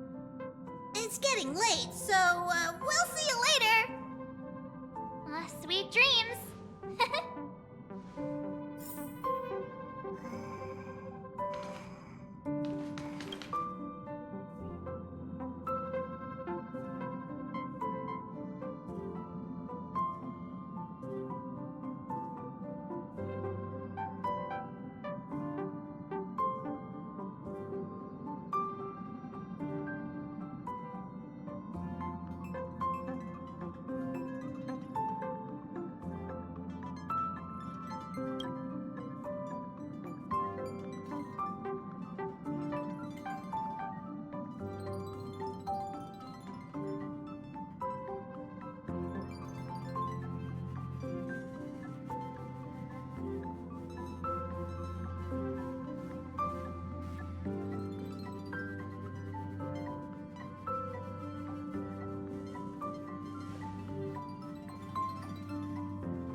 leave me trapped in the cage. The endless isolation can't wear down my illusion. Someday I'll make a dream unchained. Let my heart bravely spread the wings, soaring past the night to trace the primal light. Let the clouds heal me of the stings, gently wipe the sorrow off my life I dream.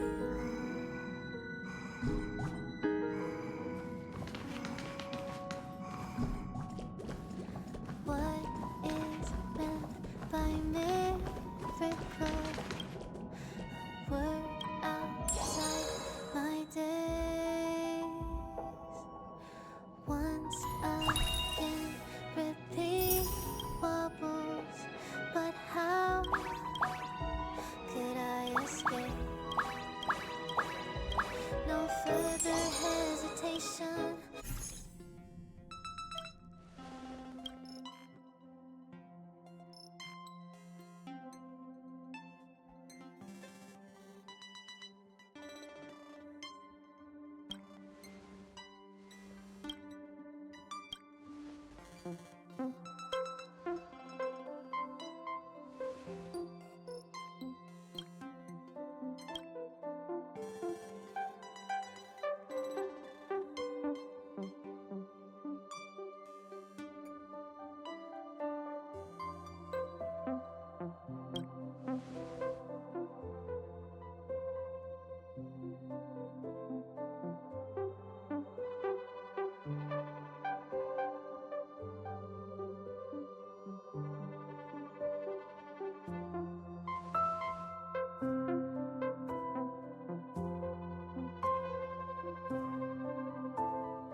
Blown away, the white petals leave me trapped in the cage.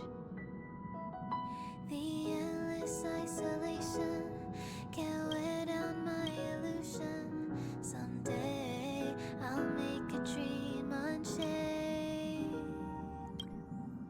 Let my heart bravely spread the wings, soaring past the night to trace the primal light. Let the clouds heal me of the stings, gently wipe the sorrow off my life I dream.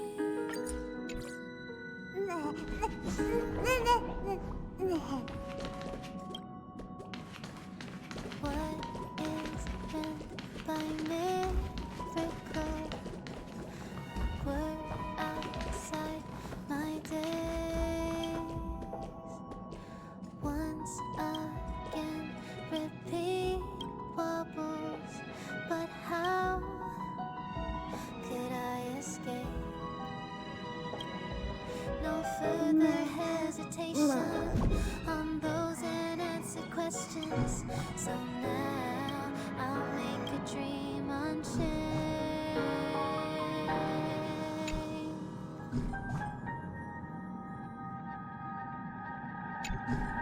Let my heart bravely spread the wings, soaring past the night to trace the primal light.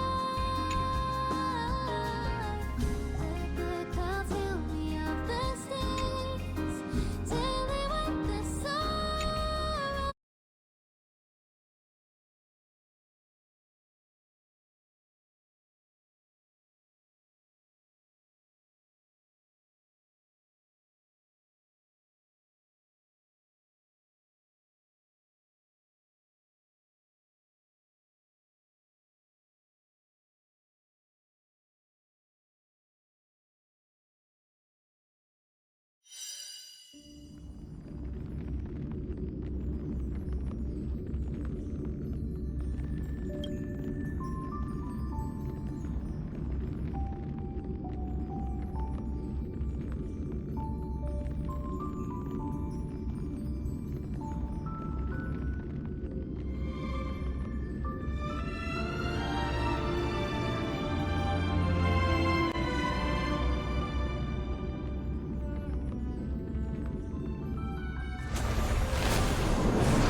Birds are born with no shackles. One feather, my fate. Blown away, the white petals leave me trapped in the cage.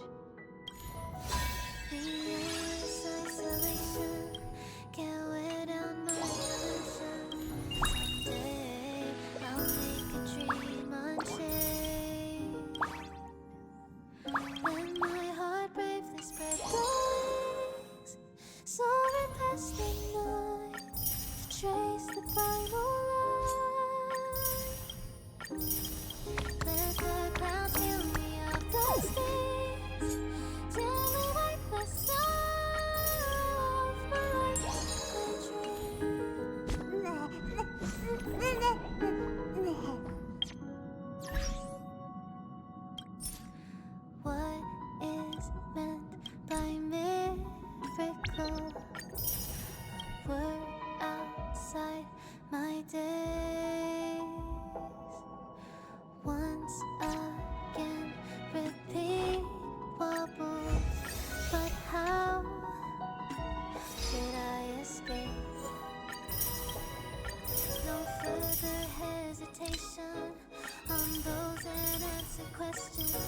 So now I'll make your dream unchained.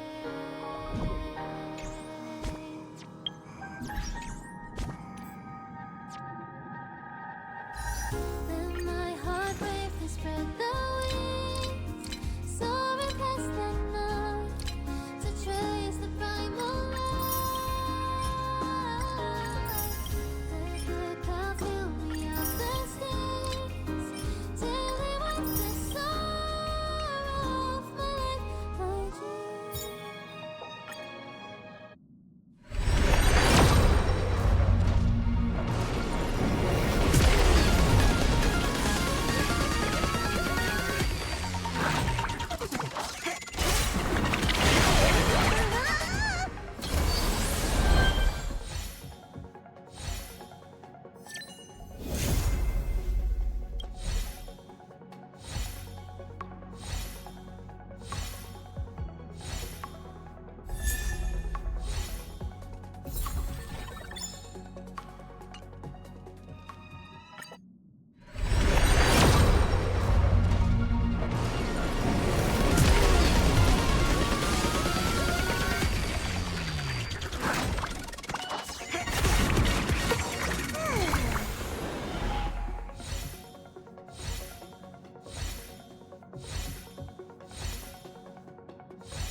Let my heart bravely spread the wings, soaring past the night.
to trace the primal light. Let the clouds heal me of the stains, gently wipe the sorrow off my life. I dream.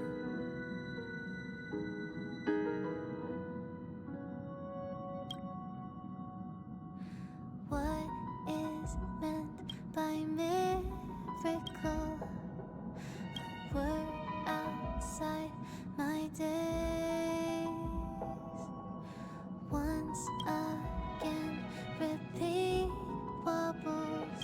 But how could I escape? No further hesitation on those unanswered questions. So now I'll make a dream unchained.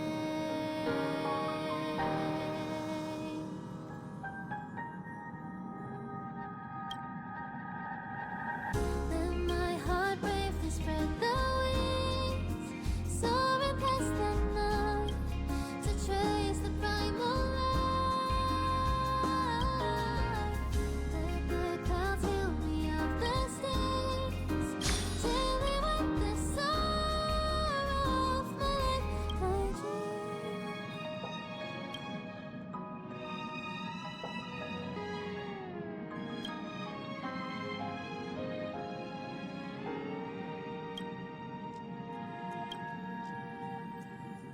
Let my heart bravely spread the wings, soaring past the night to trace the primal light.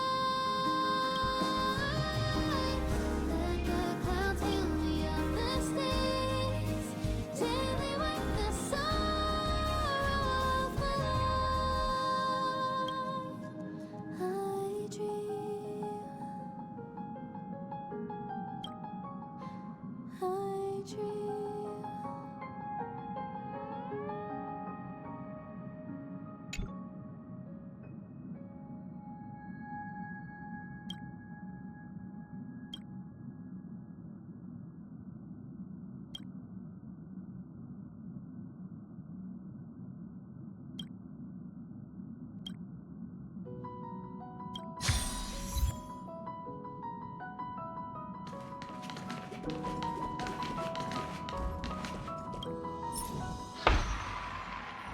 Birds are born with no shackles.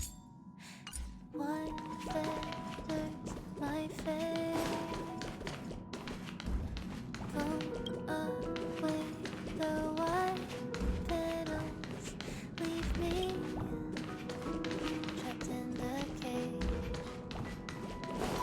The endless isolation can't wear down my illusion. Someday I'll make a dream unchained. Let my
questions. So now I'll make a dream unchained.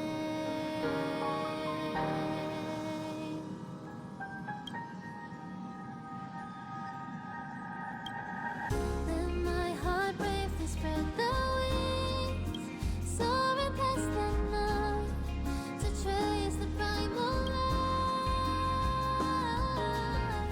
Let the clouds heal me of the stains till they wipe the sorrow off my life, my dream.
Birds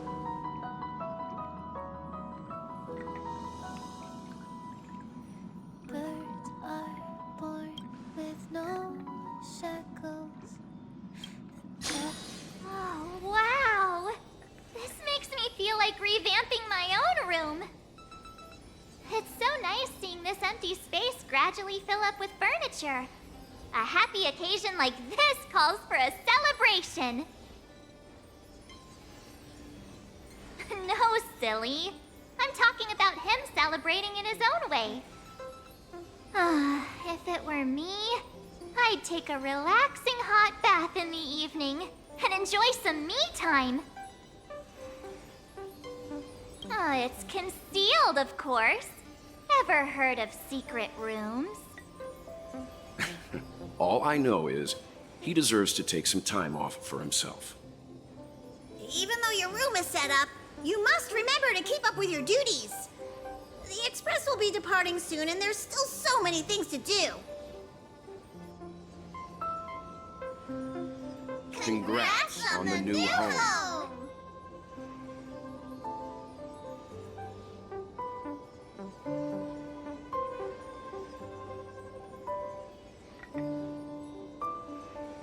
Ah, dear Nameless, are you available right now? Good evening, my nameless friend. Would you like anything to drink? How about some refreshments? My knowledge base indicates that while late-night snacks may negatively affect one's health, they can also bring great joy. I once knew a young Nameless who was both early to bed and early to rise. He had a regular exercise routine and strictly regulated his caloric intake, rejecting every suggestion that I ever gave him.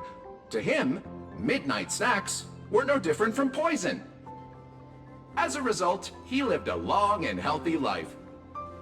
It's quite a tale of caution, is it not, dear Nameless? Ah, but you shouldn't have supper if you want to be super!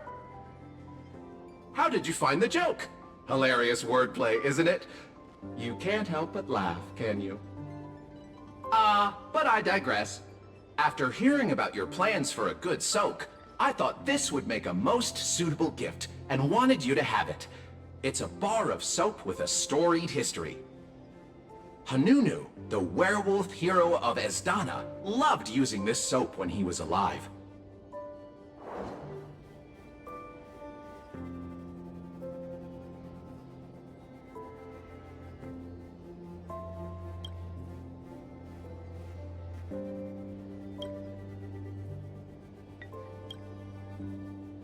Werewolf fur is a pain to manage, after all.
It's been a long and busy day for you, Nameless.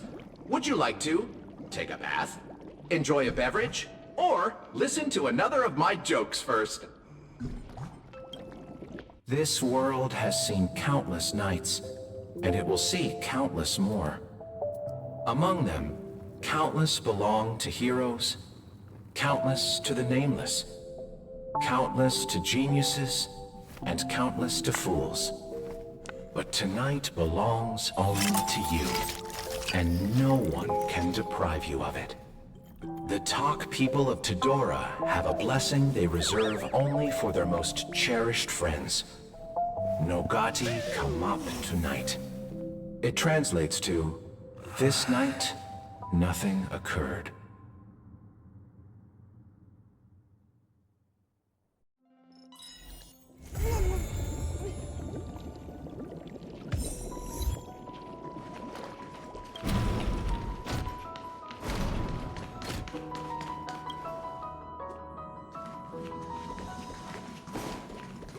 Birds are born with no shackles.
Nameless. Trailblazing must be tiring.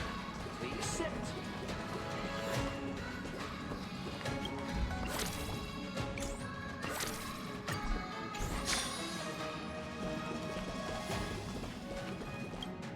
I hope we will walk the same path next time.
You can tell me anything that's bothering you. My lips are sealed.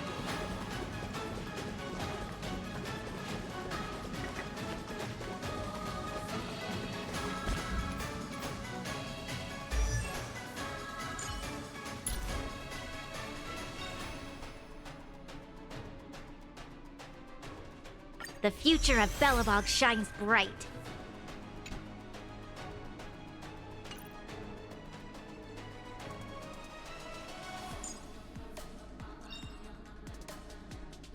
The one thing I look forward to?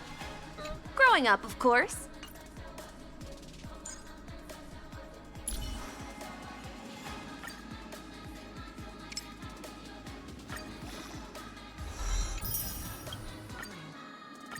With countless marvelous sights to be seen, I couldn't possibly consider stopping here.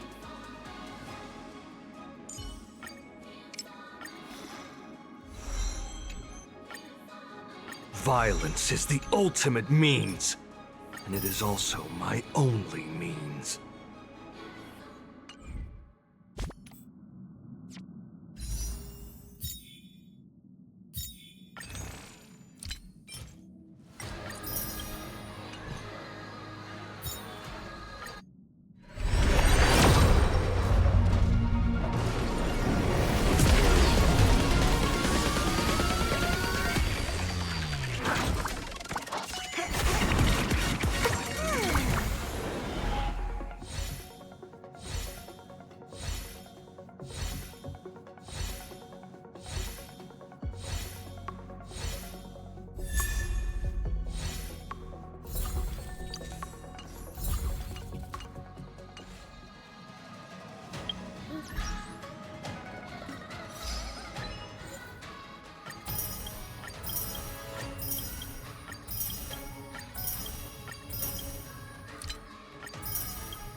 The one thing I look forward to?